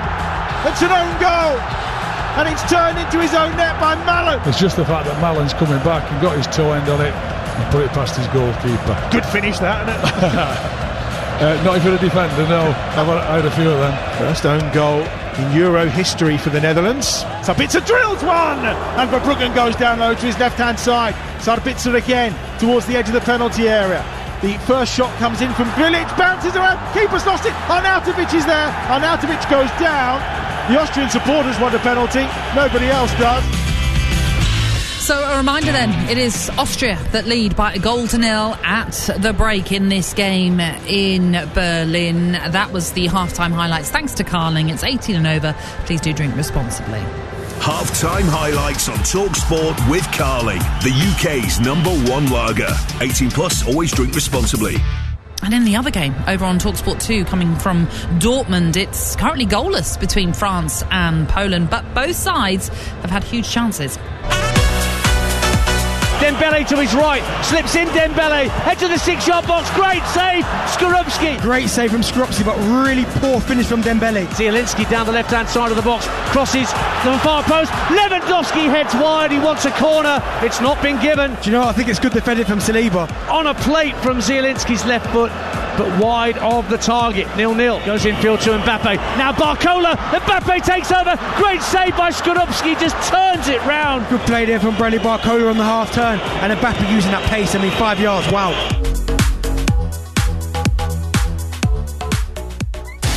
Euro Game Day game updates on TalkSport with Burger King. Bring home the ultimate food satisfaction. Get your favourites delivered now. Okay, a reminder then, the way things are going, Austria will be topping this group with France in second and the Netherlands third, which would mean, as things stand, they would face England if England were to win their group later on tonight, live on TalkSport. We'll continue the build-up to that one and bring you live commentary of England, Slovenia and Denmark, Serbia on TalkSport 2, but the main game, England, Slovenia, is live on TalkSport. The second half to come, though, of Netherlands, Austria in just a few moments here on TalkSport. Euro Game Day Live, delivered by TalkSport with Burger King. What's better than a last-minute winner? A crispy chicken royale delivered straight to your door. When Andre sold his car on finance with Motorway, he got more money. Ooh! What are you doing there? He then put that extra money into tickets to follow his team around the country. Come on, lads! Selling on Motorway was completely stress-free, which is more than I can say about being a supporter of... Yes! Sell your car the more money way, where 84% of sellers sold for more. Motorway. Validated against 2 independent sources. Visit motorway.co.uk/claim. Strength comes from confidence, both on and off the pitch. And confidence starts with self-care. Upgrade your game with Dove Men Plus Care Advanced 72-hour sweat protection antiperspirant deodorant and Dove Men Plus Care 24-hour nourishing body wash. Perfect for your post-match shower. Now available in new eucalyptus and mint long-lasting fresh fragrance. Let confidence last with Dove Men Plus Care. proud partners of UEFA Euro 2024 Germany. I need to get snacks, I need to get drinks, should have done this beforehand. I need to get treats, gotta find a BP, gotta find a BP. Oh, my mates say won't like me, gotta find a... Oh, there it is. BP is here for all your big game essentials. Plus, BP Me Rewards members can earn points to put towards great saves. Adam in the car 1, hungry mates 0. BP, here for all of life's journeys. BP Me Rewards card or app required. For full T's and C's, visit bpmerewards.co.uk. Get match ready with Club Card prices. Like 25% off 6 or more bottles of wine or fizz. With Tesco Club Card, everyone can feel the... to lower prices. Tesco, every little helps. 18 plus drinkaware.co.uk. Majority of large stores ends 1st of July. Excludes Scotland. Club Card or app required. Here we are then, Jeff. Just minutes to go until the whistle. Will they make it? Tense is an understatement, Jeff. There's so much riding on it. The question is, will they be able to find that extra gear when they need it most? And here we go. Oh, yes, they've made it. That's why you drive a properly maintained vehicle. Love to see that. It's starting. Come on.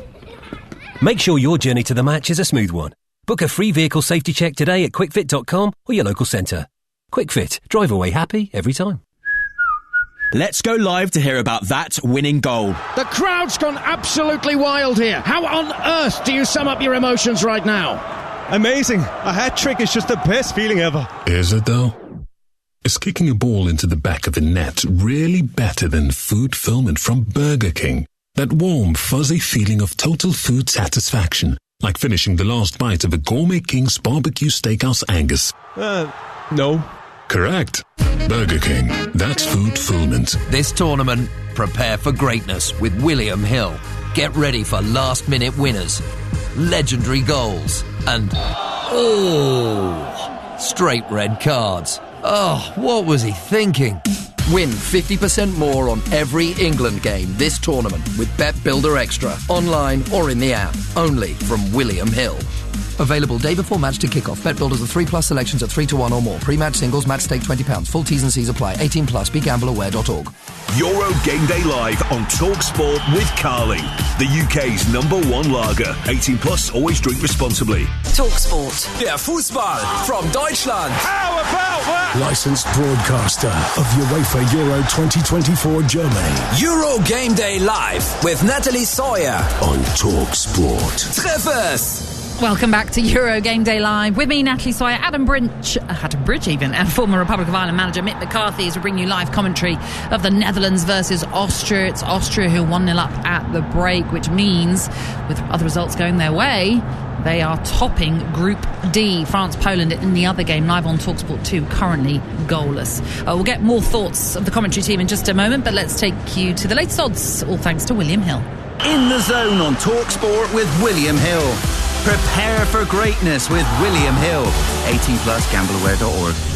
OK, so William Hill are offering the Netherlands now at 3-1 to turn this one around and get the victory they need to go above Austria and potentially win this group. But it's Austria they're seeing as the odds-on favourite at 19-20 to hold on, keep all 3 points currently, whilst the draw is a best price 9-4. If you're looking at the goal scorer markets, well, Xavi Simons was brought on in that first half, and to equalise for the Dutch, that's a best price 9-1, whereas Virgil van Dijk to score a header at any time has now been enhanced to 15-1. Can they take advantage of some set pieces in this second half?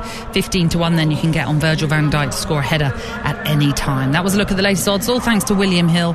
Terms and conditions apply. It's 18 and over. BeGambleAware.org. In the Zone on TalkSport with William Hill. Prepare for greatness with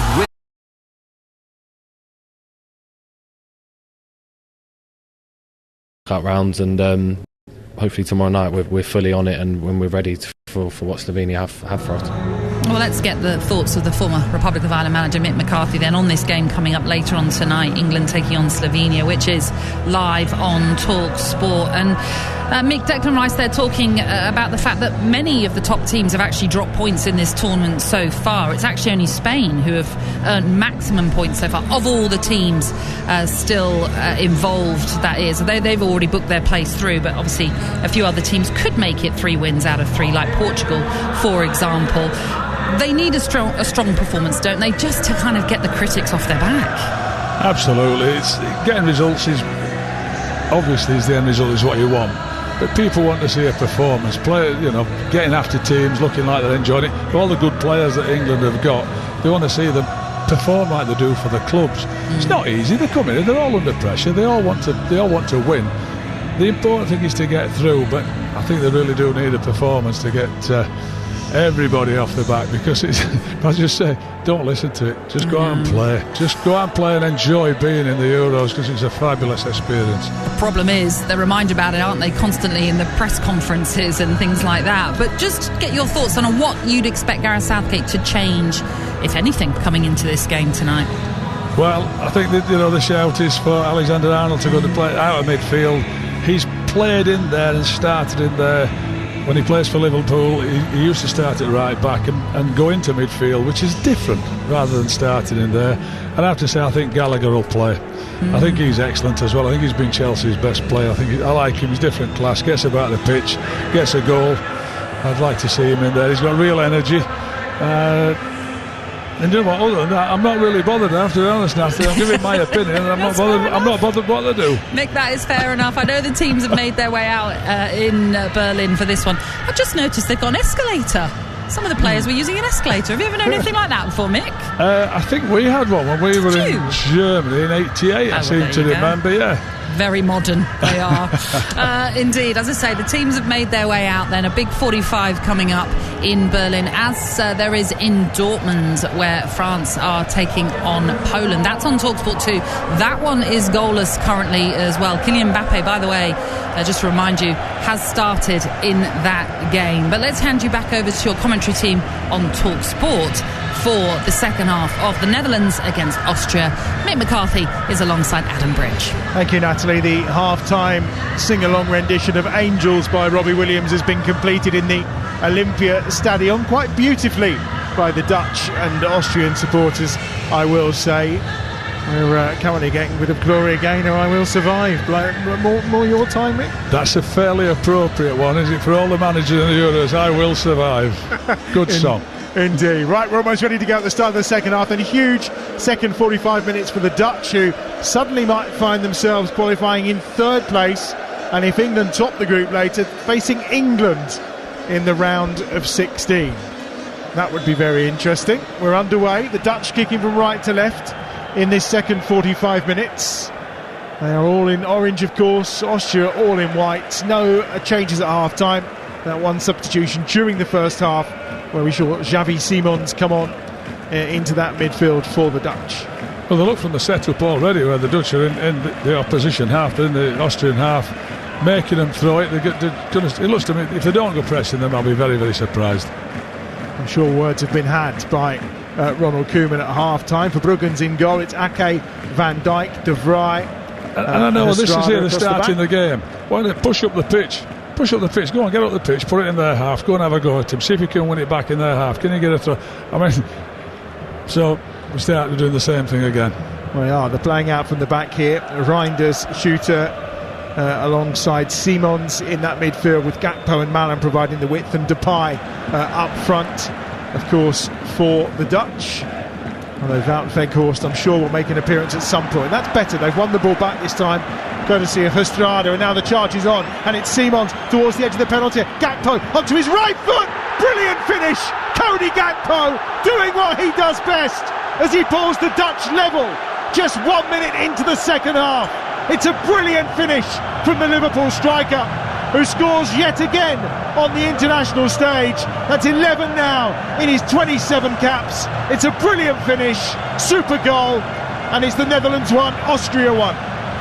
Yeah, well, when they nick it back in midfield, don't they? They won it higher up the pitch here. They win it there, win it back. Once they start now and they're breaking on them. When you see Gakpo getting in here, once he's rolled it into him, he comes in on his right foot. Never looks like he's going to miss, to be honest. He stuck it right in the far corner. Brilliant goal. But winning the ball back, being aggressive, getting it back off Austria. It was a fabulous finish. Gakpo on target, of course, in the opener, gets his second of the tournament, and it really was a delightful goal. And the Netherlands rectify things right at the start of this second half. I can't go back to see who lost it, but he'll be heartbroken because they've kept hold of the ball, and losing it there, it's so dangerous. They've broken them and punished the Austrians. Foul on Arnautovic by Van Dijk. Gakpo, of course, made his debut at Euro 2020. Scored those goals in the World Cup, 3 of them in Qatar. And he's on target again for the Dutch today. Changes everything in the group, of course, as well. Major tournament record is pretty good. 5 goals in 9 at his major tournaments for Cody Gakpo. Means the Dutch are back on top of the group as things stand. That's towards the back post and just bounces away and beyond Verber, who had made the run into the penalty area.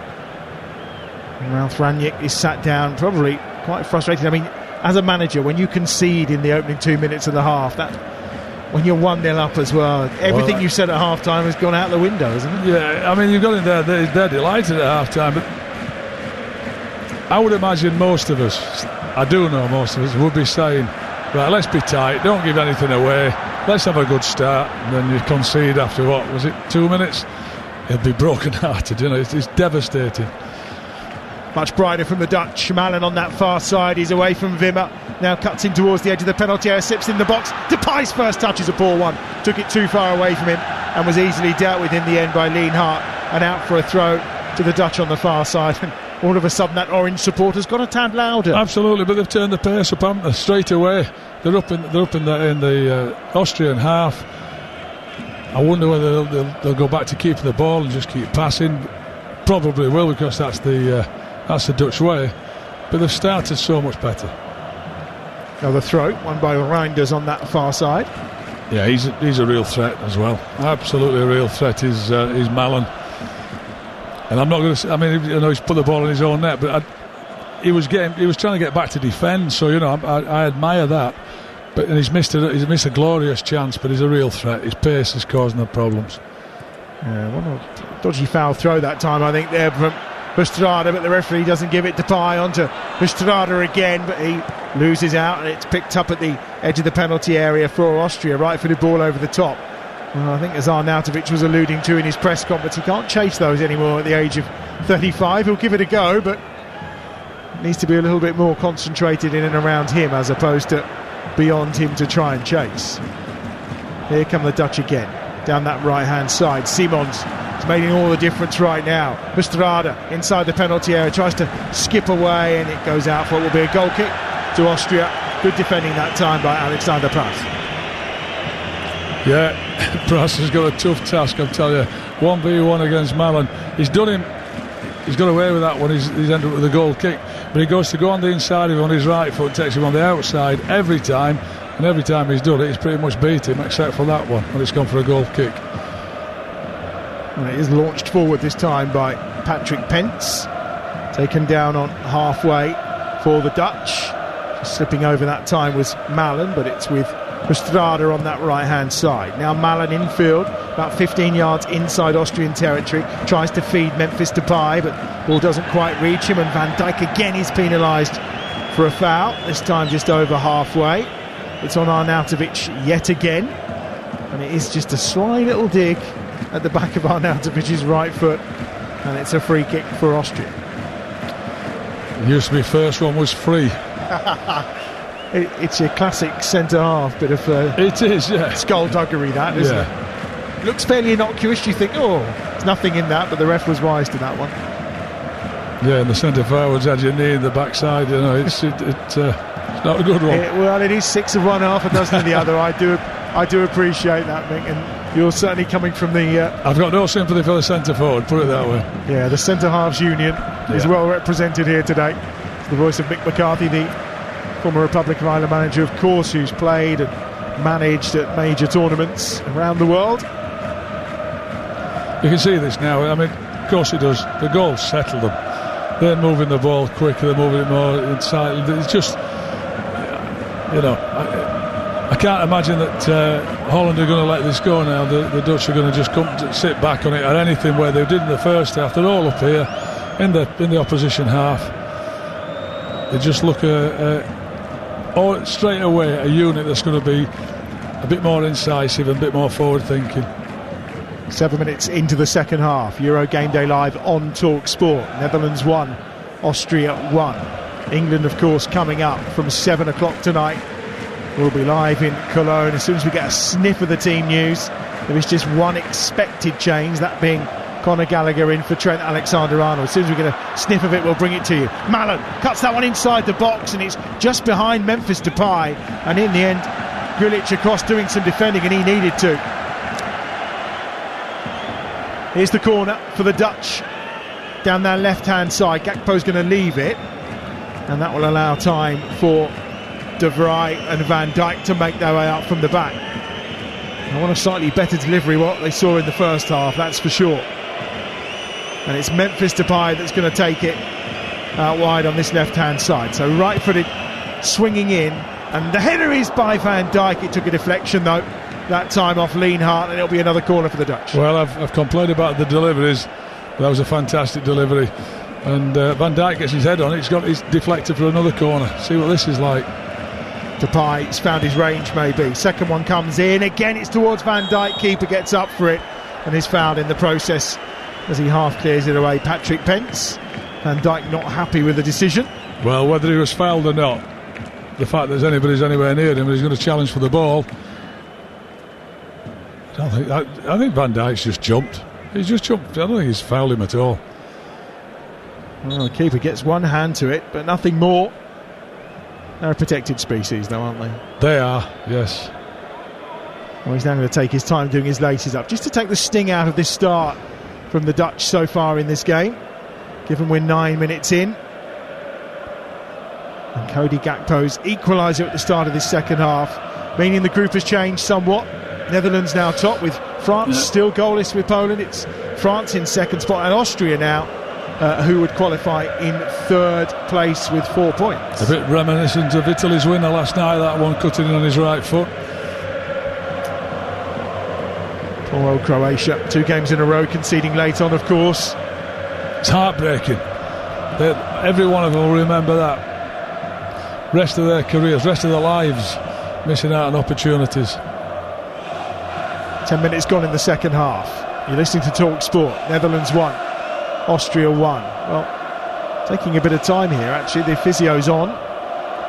Was it a problem with his hand, or was it a problem with his foot? Well, he's just he can't tie his laces with his gloves on, that's the problem. He's taken his gloves off. Maybe there was a little problem with his foot of some description, but he's all right to continue, it would seem anyway. I think it might be, Adam, it's just, might be wrong, but little tactic, let's just settle this game down a bit, because the Netherlands have started really well, right on the front foot. Referee tells Pence to get on with it. He doesn't need to have his gloves done up to take the kick. Arnautovic is lurking in that front line for Austria. 10 minutes gone in the second half, 1-1. And in the end, after all that, it's taken short. And they'll look to build from the back, but then it's just at the feet of the keeper, who does launch it left-footed forward down that far side. Estrada wins the header. The difference, the Dutch have just stopped them playing out. They made them kick it, they made it go long, and they've won it back. Now they've got the ball, they've got possession.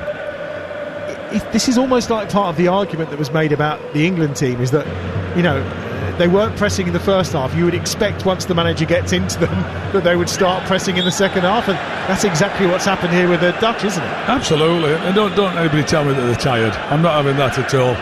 You know, they've come here, they're all professional athletes, they can all do it. And I tell you what, the ones who can't do it, then you take them off and put somebody else on. I was going to say, 2002, in that heat, you had your boys running around and pressing, didn't you? Absolutely. And I said to you before, when somebody from the England camp said, did we do anything specific to get them fit? I said, no, we just trained and asked them to run around because we're in a World Cup, for heaven's sakes.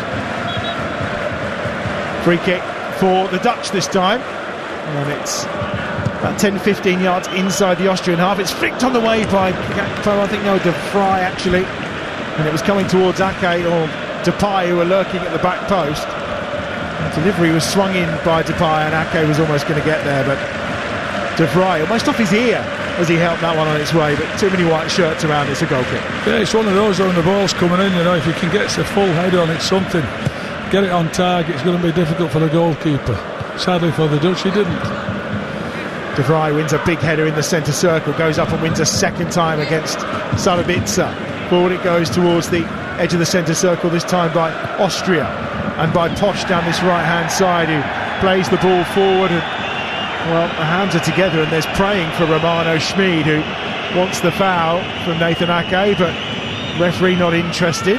Malen on the far side will get the foul on halfway, and I've got a feeling the yellow card might be coming out again here from our referee, or maybe he's going to resist this time round. It's a challenge on Malen. Oh, and it's from Wimmer. Wimmer Caught him, he's booked. He's been booked, so he's walking a tight line. I think you're right, though. He would have been booked had he not been already. Well, here's a chance towards the edge of the box. Coming in was Reinders, but just bypasses him, and he's unable to get on the end of it. That's forward by Wimmer down that left-hand side. There's two in the middle here for Austria as he gets to the edge of the penalty area, cuts that back inside the box. Sabitza's there, closed down by Van Dijk, forced out the penalty area, onto that left edge. Forward it goes towards that byline, cut back, and the chance for the header and a goal! Austria respond in the best way possible. Schmid, the goal scorer. And the Netherlands pulled themselves level, but it lasted for only 12 minutes.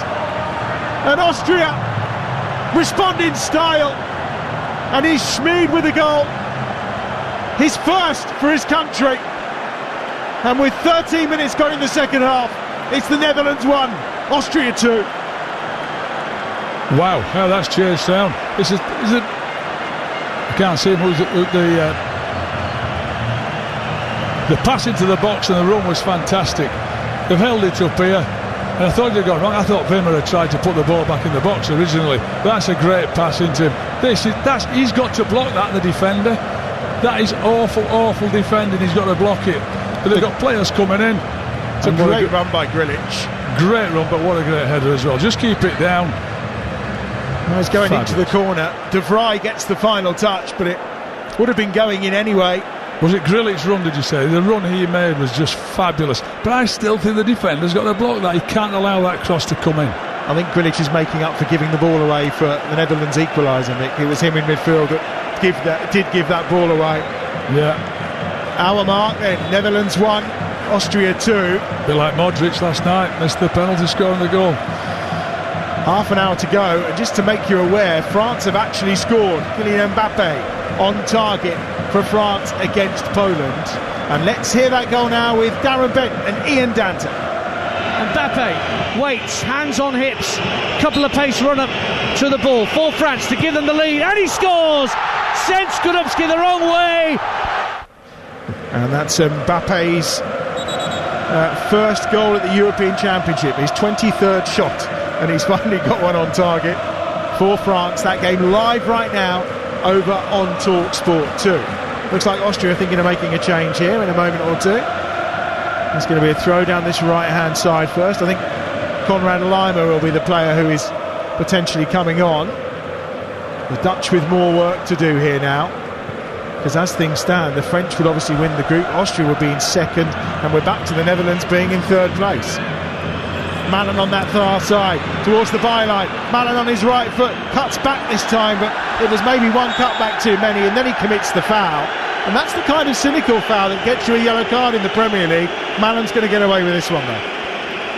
Yeah, but he's done press again. He could put that in, and you know what, even if he doesn't get a cross and it's likely to go out for a corner kick, so they stick a corner kick in, he checks back again, and he's ended up fouling him. You're right as well. He maybe got booked in the Premier League. A couple of changes actually, I think maybe Austria are going to make here just to try and freshen things up. And Philipp Lienhardt is one of the players that's coming off for Austria, centre half.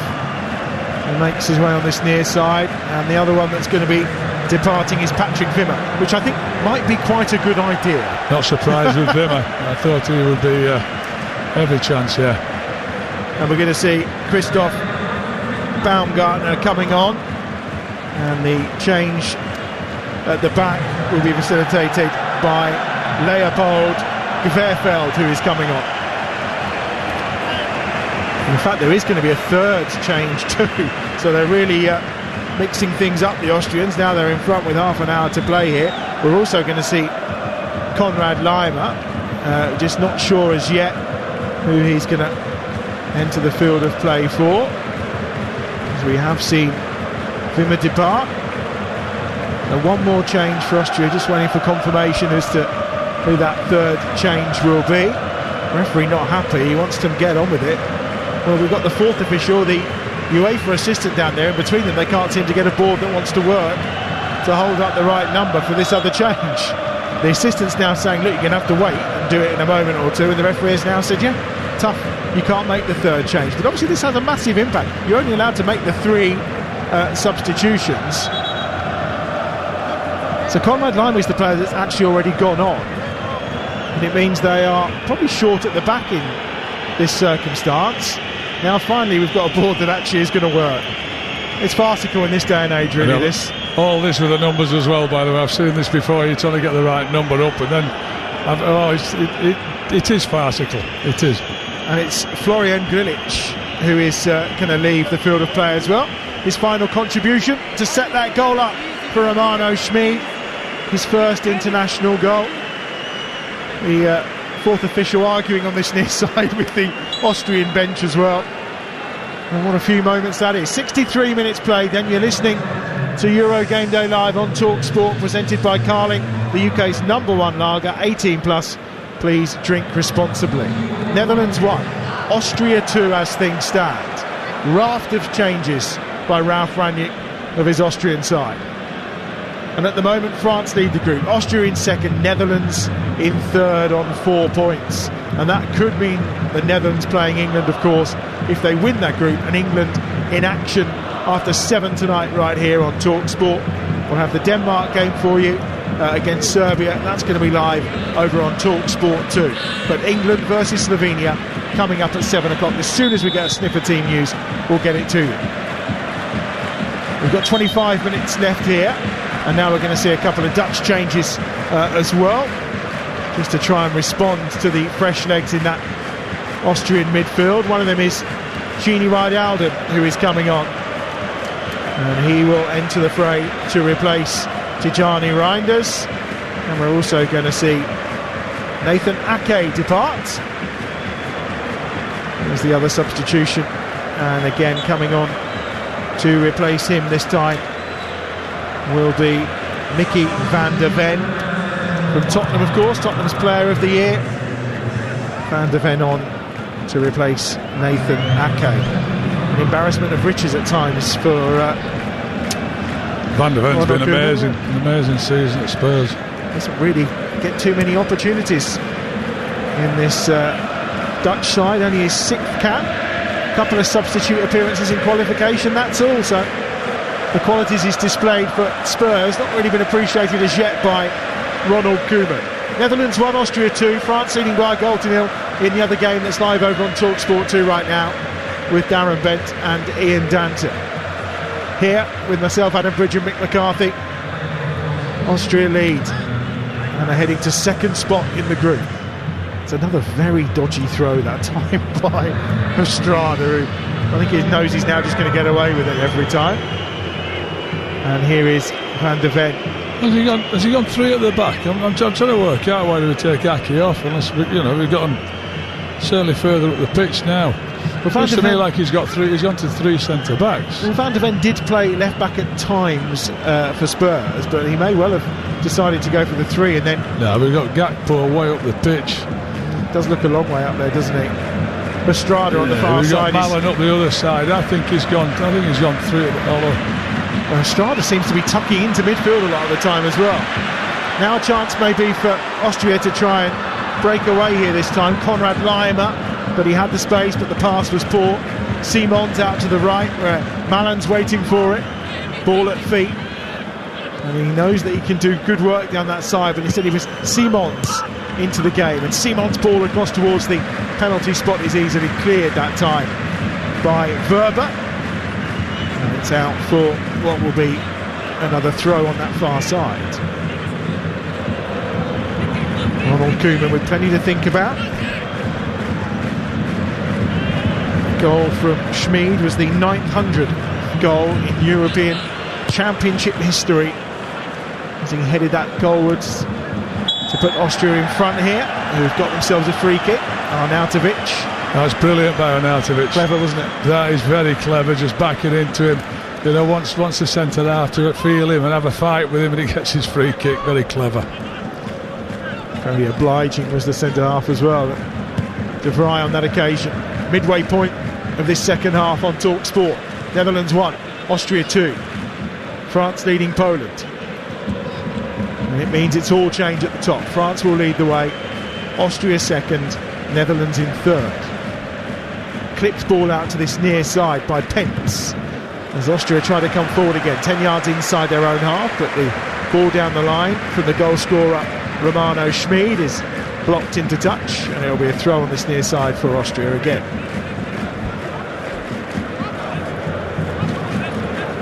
It's really shocked the Netherlands again, this. And I think the substitutions as well has just taken the sting out of the game. Yeah, it did take a while, to be fair, the substitutions. There's no doubt about that, as Lima is put to the floor by Jordi Schouten. And it's with De Vrij up towards halfway, where it's picked up by Malen. He's got two round him immediately, quite illegally that time. The challenge from Paz. He just pulled it to the ground, basically. That's got to be a booking. There's no way that cannot be a yellow card. Just don't know what. And as I said to you before, I'm not an advocate of yellow cards, but that's just ridiculous. Well, the stats say a lot about this game. 8 attempts for each side, 4 on target from Austria, just the one so far for the Netherlands. Malen is one of those who had a really good opportunity in the first half, but he looks to be struggling at this moment in time. Ronald Koeman just falling over a few of his players for a conversation. We've got just under 20 minutes remaining, and it's time for Wout Weghorst to enter the fray. Yeah, well, he certainly has an effect, whether he starts or comes on as a sub, but I would imagine when the centre half see him coming on, they know they're going to have a battle. Depends how they're playing, of course. You've got to put some crosses in for him, I think, put some balls in the box. I think Malen's had a bit of magic gel, and he looks like he's going to be all right to continue. But they could do with him continuing, Adam, because he's been their biggest threat, I think. I was going to say, I think the injury seemed more of a pull to the ground rather than anything that was a kick or anything too muscular. It seemed fairly innocuous, didn't it? Yeah. Checking with the physio if he's all right to continue. I still don't know what part of that is not a yellow card, though. He was fairly strict at the start of this game, but has been fairly lenient subsequently. Wout Weghorst is ready to come on, and it may well be that he is going to replace Malen, who looks like he is struggling on that far side. He's wandering his way round the playing surface at the Olympia Stadion. Foul there on Memphis Depay, and it will be a free kick for the Dutch, probably about 10 yards outside the Austrian penalty area. Now, can they get Weghorst on for this, or are they taking this with 10 men? That's the question here. 19 minutes remaining. Euro Game Day Live on TalkSport. Netherlands 1, Austria 2. The England game is just 90 minutes away. We'll be live in Cologne with Adrian Durrant, former England defender, Stuart Pearce and Jim Proudfoot, of course, from 7 o'clock. On TalkSport 2, the Denmark game against Serbia, to find out who qualifies and who wins the group. England already there, of course, but will they win the group, finish second, or is it going to be as a third place side? We will find out later tonight. We're beyond the halfway mark of Euro 2024. Still no Weghorst on the field of play. Depay on halfway. I think Weghorst has just come on from the free kick. and Memphis Depay doesn't even put in. It's the first man. I mean, it's another awful delivery. Another foul from Depay as well there on Romano Schmid. So there is Weghorst. So Depay now dropping into that 10 role. It looks like Simons has gone out wide on the right hand side with Gakpo on the left. So I mean, it's a fairly potent front four for Ronald Koeman and his Dutch side. They've got 18 minutes to find an equaliser in this game, or maybe go on to win it, who knows. Netherlands 1, Austria 2 as things stand, and the Dutch are finishing third in this group because France are beating Poland over on TalkSport 2. Austria keeping possession, edge of their own penalty area. Weghorst pressing, but it's cleared away by Pent. Not very well. Goal's empty on the half volley from about 45 yards out. Simons shoots goalwards, but it doesn't get it on target. I don't blame him though. The keeper's out of it. If he can get it on target, it was an awful pass by the goalkeeper. I think his eyes lit up there, Simons. He's just dragged it wide. Certainly did. You're listening to Euro Game Day Live on TalkSport, presented by Burger King. Bring home the ultimate food satisfaction. Get your favourites delivered now. The business end of the group stages, all 51 games live across the TalkSport network, the only radio station to deliver you that throughout this tournament. And there's Simons helping it on from halfway for the Dutch, all in orange, the bright colour all around the Olympia Stadion in Berlin. They were consuming their currywurst, which is the local delicacy pre-match, no doubt about that. Been a wonderful atmosphere around the city today. You'll see lots of images on social media of the Dutch fans taking over huge swathes of the city. Will they be coming back here for the final on July the 14th? That's the question. Here's Van der Ven down this left-hand side. Hugging the touchline is Gakpo, forced back all the time and pressured all the time by Stefan Posch. But Gakpo still keeps the ball. Now he goes inside to Depay. Good first touch, gets him away. Depay on the charge. Breaks out towards the edge of the penalty area though, and Austria can clear, and they do, and they bring it away with Alexander Pras, who's done brilliantly, tries to feed in Arnautovic, but Van Dijk has got the pace to deal with that through ball. Sadly for Pras, Arnautovic is never catching that. He made a great run as well, but Pras breaking out of the back, and it was a good ball as well into Arnautovic. Look, he's smiling, I think he knows he was never catching it. And then he deliberately just gets himself a breather by fouling Mickey Van der Ven. Of course he does. Very sensible indeed. Another change coming for Austria. Ralf Rangnick with one more to make, and it will be the introduction of Mikhail Gregoric, Gregoric is preparing to come on down below. But first the Dutch are on the attack, and they've got defending to do here, Austria. Gakpo on the left-hand side, looking towards the edge of the penalty area, on the angle, right-footed, crafts the ball in. Weghorst knocks it down. Depay! Scores for the Dutch! At yet another major tournament. All the referees intervening here and saying it doesn't count. Well, it's been put away, of course, and now the on-field decision has been given as a handball. The referee says he controlled it with his hand before finishing it. Memphis Depay says it was my right hip. Well, I'm sure, has he put the ball in the back of the net? VAR will now get involved to see if it was a handball or not. That's the question. It's a smart finish from Depay, and I can't see a hand there at all. Neither can I, but the fact that Weghorst has gone on, go on then, go and win that, knock it down for one of your partners. I can't see a handball. I'm not sure what Ivan Prusliak is looking at there. But by the way, if I'm Depay, I'd be going mental. I can't just see how he's doing. I'd be raging. Well, he got goals prior to today at 3 major tournaments. I think he's made it 4, and it will be his 46th and his 95th appearance for his country. He's turning around saying, I did not touch that with my hand, and everything that we have seen on our monitors says there was no hand involved. However, the Slovakian referee, Ivan Prusliak, thinks he saw something and was prepared to rule it out immediately, but the ball had hit the back of the net. So it is now down to Marco Fritz, the German, who is on VAR duty, and he will advise on whether this goal should stand or not. No, there's nowhere near his hand. Nowhere near. He controlled it beautifully. It's classic 4-4-2, that Adam. He's put it in the box, big centre forwards nodded it down, and Depay's put in the net. He's been advised to go and look at it. to be told that it is a goal. So he's ruled it out. He will now look at the screen, and Marco Fritz has pointed out, come and have a look at this, because you've ruled it out and there is no hand involved here from Memphis Depay. I think the geezer doing VAR must be saying, you're having a laugh, mate, you want to get yourself over here fairly quick. He has been and had a look.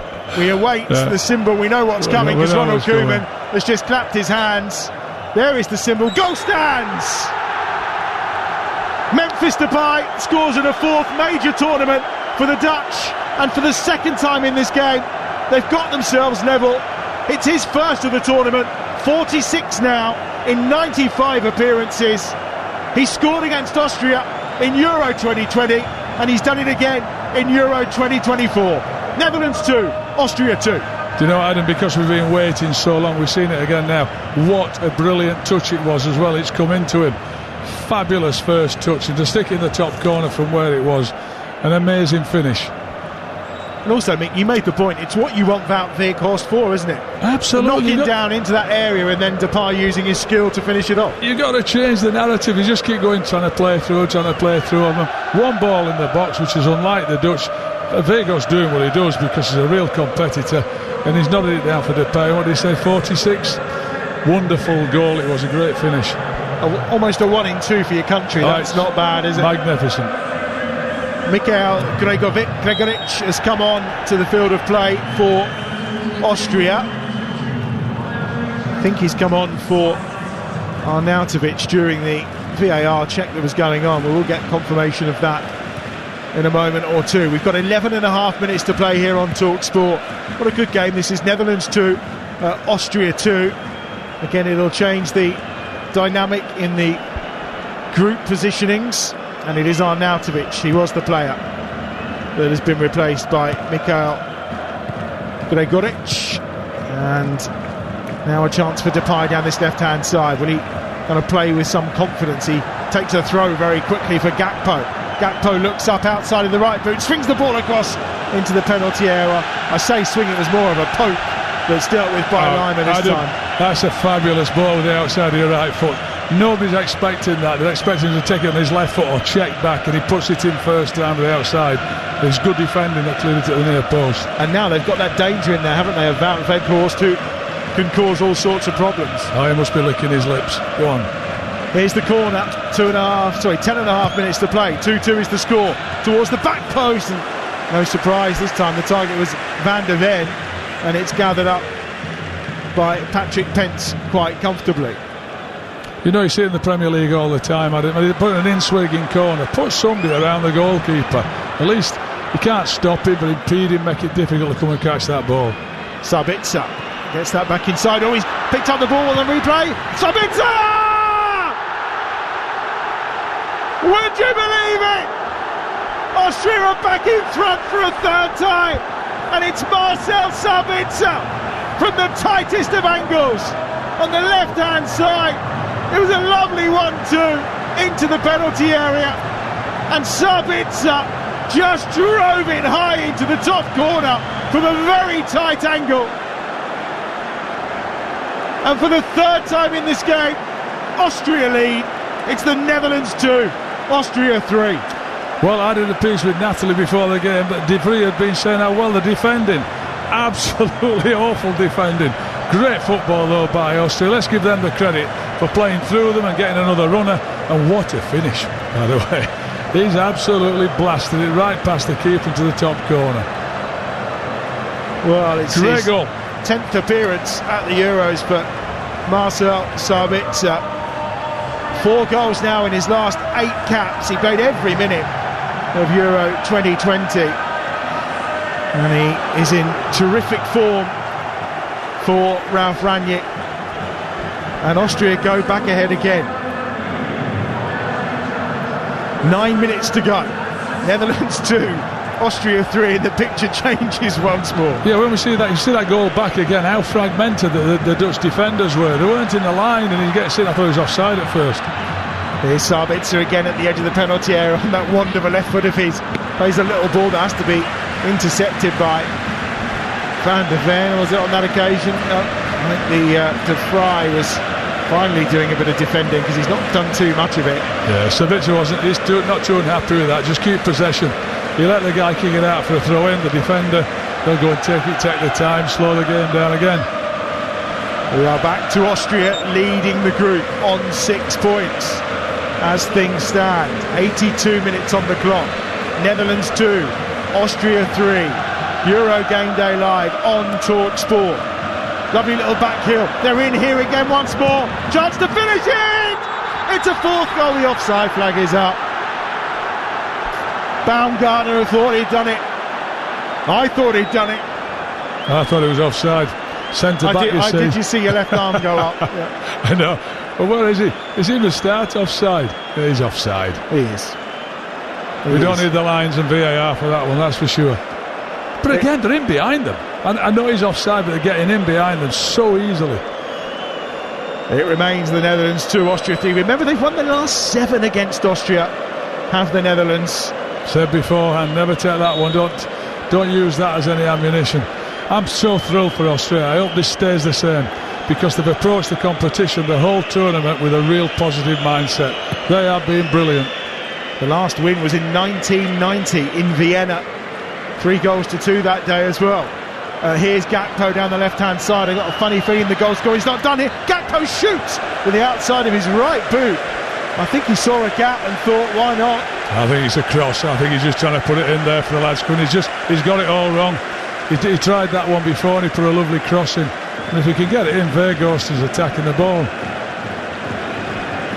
There has been another goal in the game in Dortmund between France and Poland, hence why the group has changed. Poland have equalised. And this is how it sounded on TalkSport 2 with Darren Bent and Ian Danton. Another stuttering run-up towards the ball. Right-footed effort. This time he beats the keeper. Lewandowski levels it up. Lewandowski then on target in the Euros for Poland. It means that Austria winning the group, France is second, the Netherlands are third. Will that change in the last 6 minutes here? Netherlands 2, Austria 3. It's the Dutch who are on the attack down the right-hand side.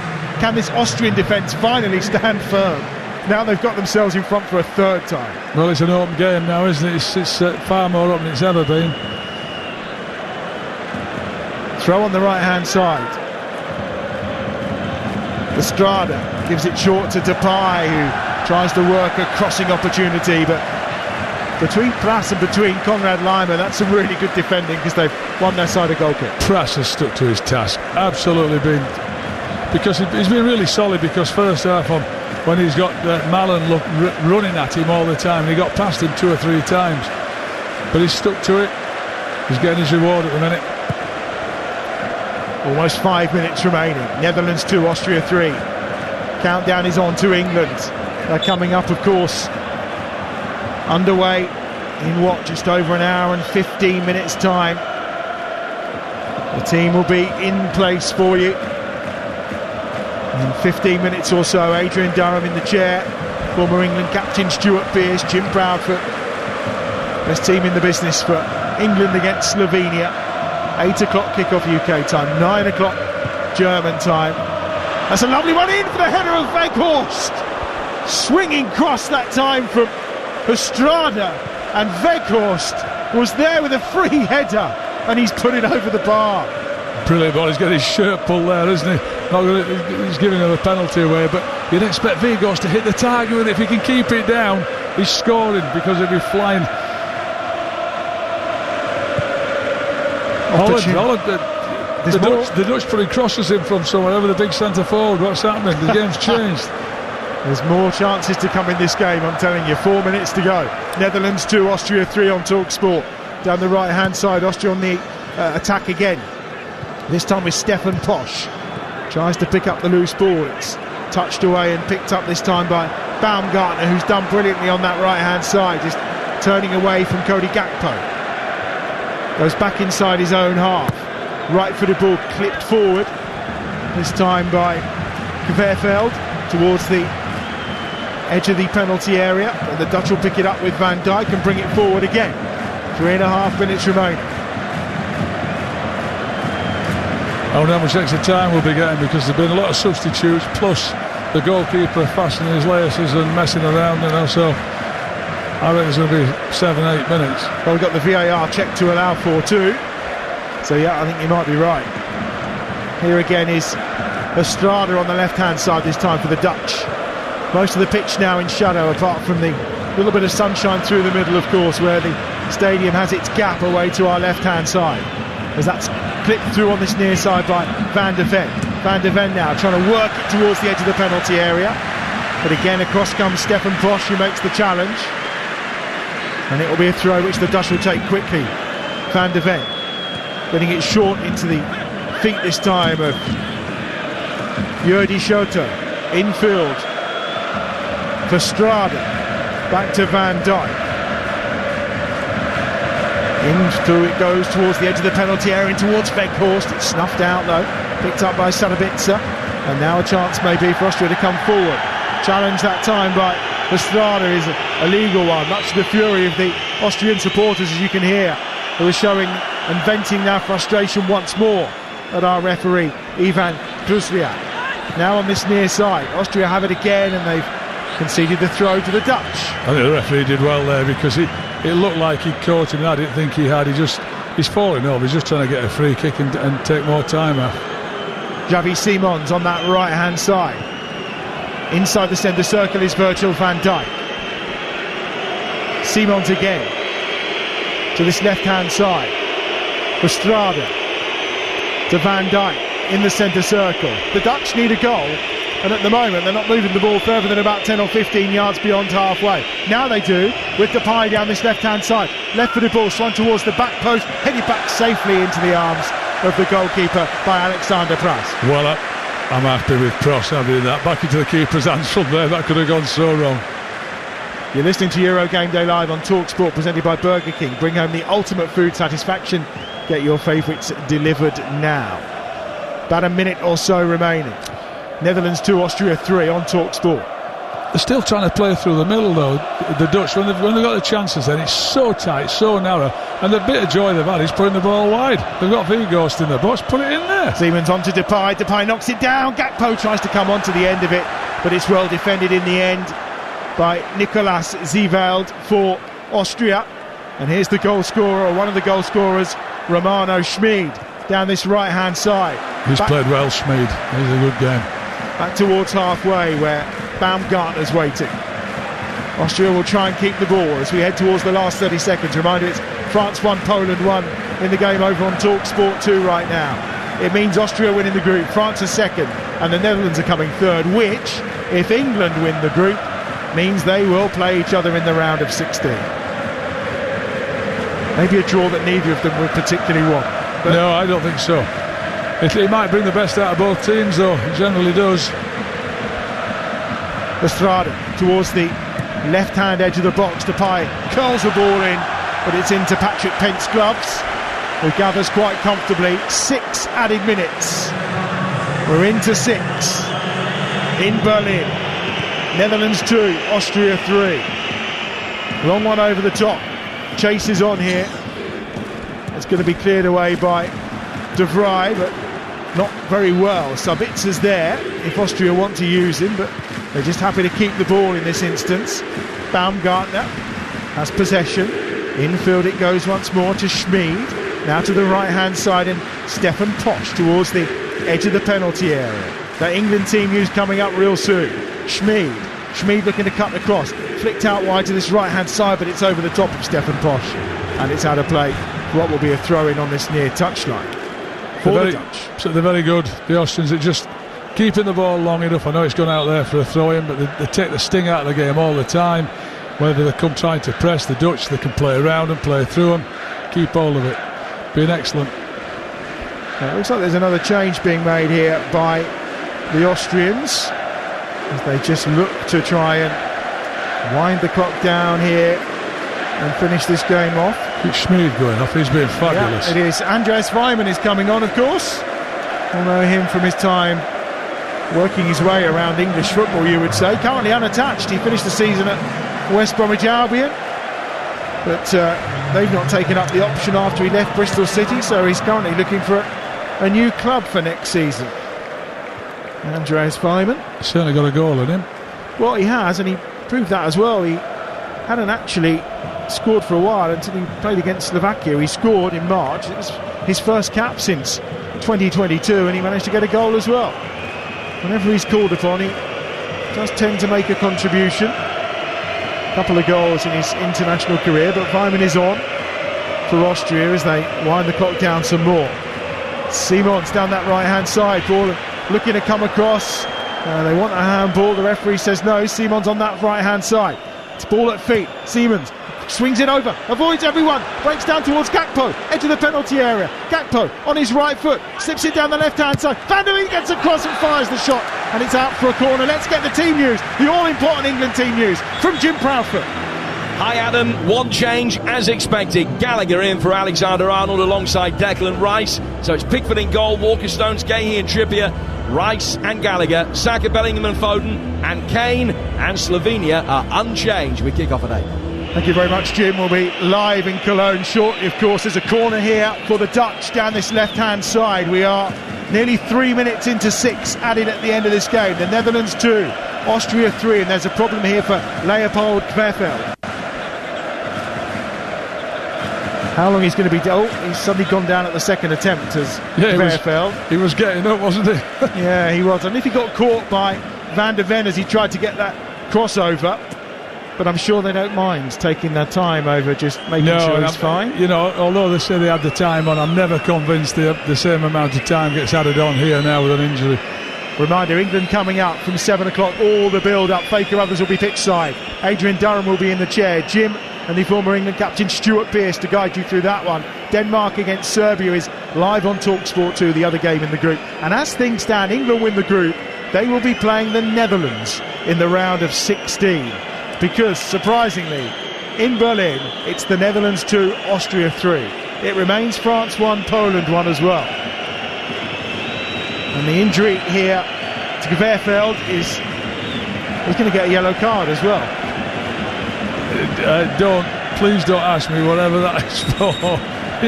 He's injured. He's on the pitch. They're allowing him to be treated. And then they took him off the pitch. They're down to 10 men to defend this. Depay towards the back post, half-headed away. Comes down, lifted by Gakpo towards the back post again. Depay takes it down, drives the half volley in, and it's blocked by the backside of Stefan Bosch, who he asked the Austrian supporters to give them some more vocal support as that one goes out for a throw on this near side. And it's going to be a throw which will be launched into the penalty area this time for the Dutch. No. Van der Ven's gone short with it. Simons giving it back once more here to Schouten, and now on to Estrada, who lifts it into the penalty area, half cleared away. Estrada tries to win it back, then commits the foul, and it's a free kick to Austria. Adam, I don't think, when the Dutch get to this position where they've got to get the ball in the box, and it's almost like stick it in the mixer, I don't think they know how to do it.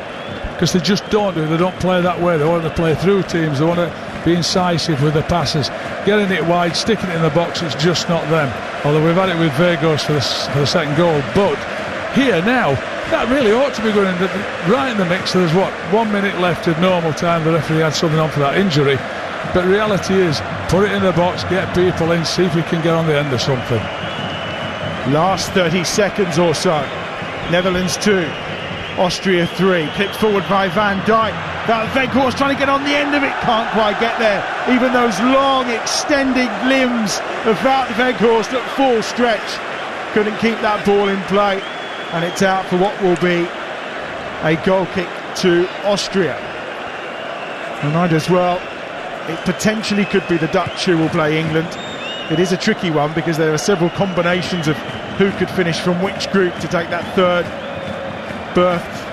place berth to take on the winners of England's group. So we'll get confirmation on that as, of course, all the group games come to an end. But the Dutch could be one of the possibilities as things stand. Just over 6 minutes played of added time. Netherlands 2, Austria 3. Lovely flick on. Gakpo inside the box, tight angle. Got a defender around him. He can hold the ball up and then loses out, and it'll be cleared and hammered away by the right boot that time of Zeewald. And no surprise, he's been excellent in that Austrian midfield today.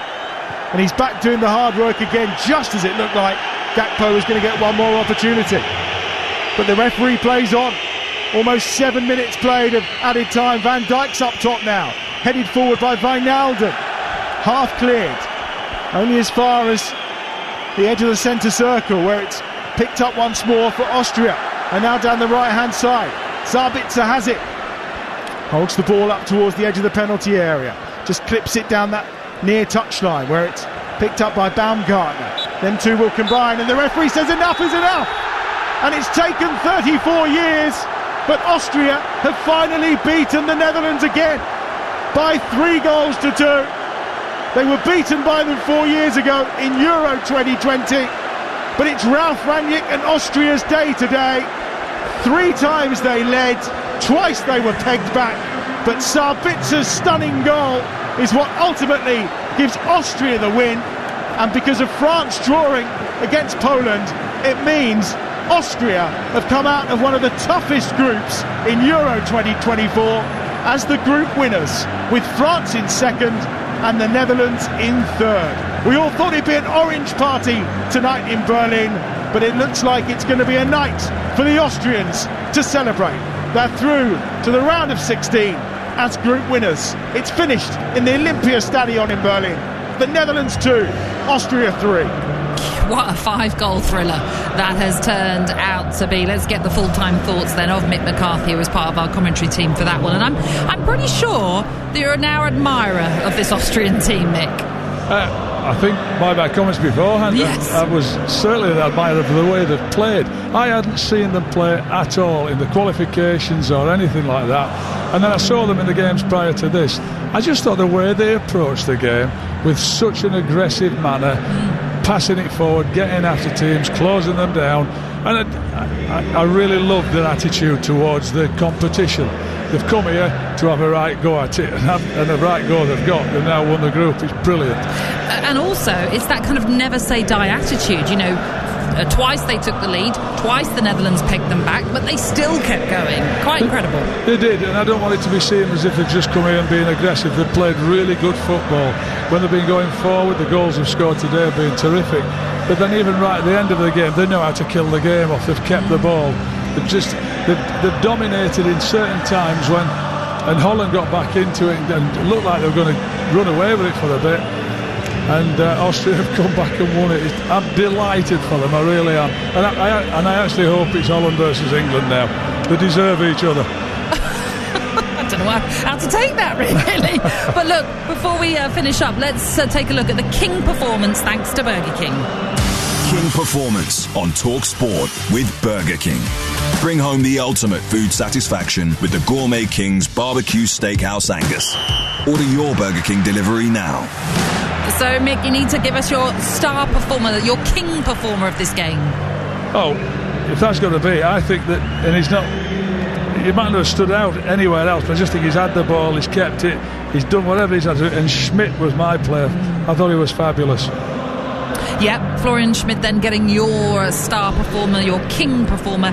Mick, thank you very much, alongside Adam Bridge as well, but that was our King performance pick in association with Burger King.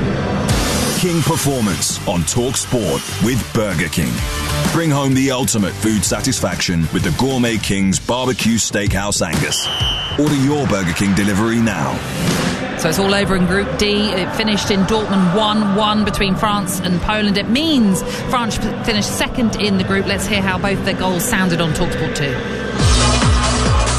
Kivior brings him down, penalty. And Mbappe waits, hands on hips, couple of pace run up to the ball for France to give them the lead, and he scores! Sends Skudubski the wrong way. Who's the man in the mask? Well, he's taken it off to reveal it's Kylian Mbappe. Big deep breath from Lewandowski. The whistle's gone. Another stuttering run up towards the ball. Right-footed effort. This time he beats the keeper. Lewandowski levels it up.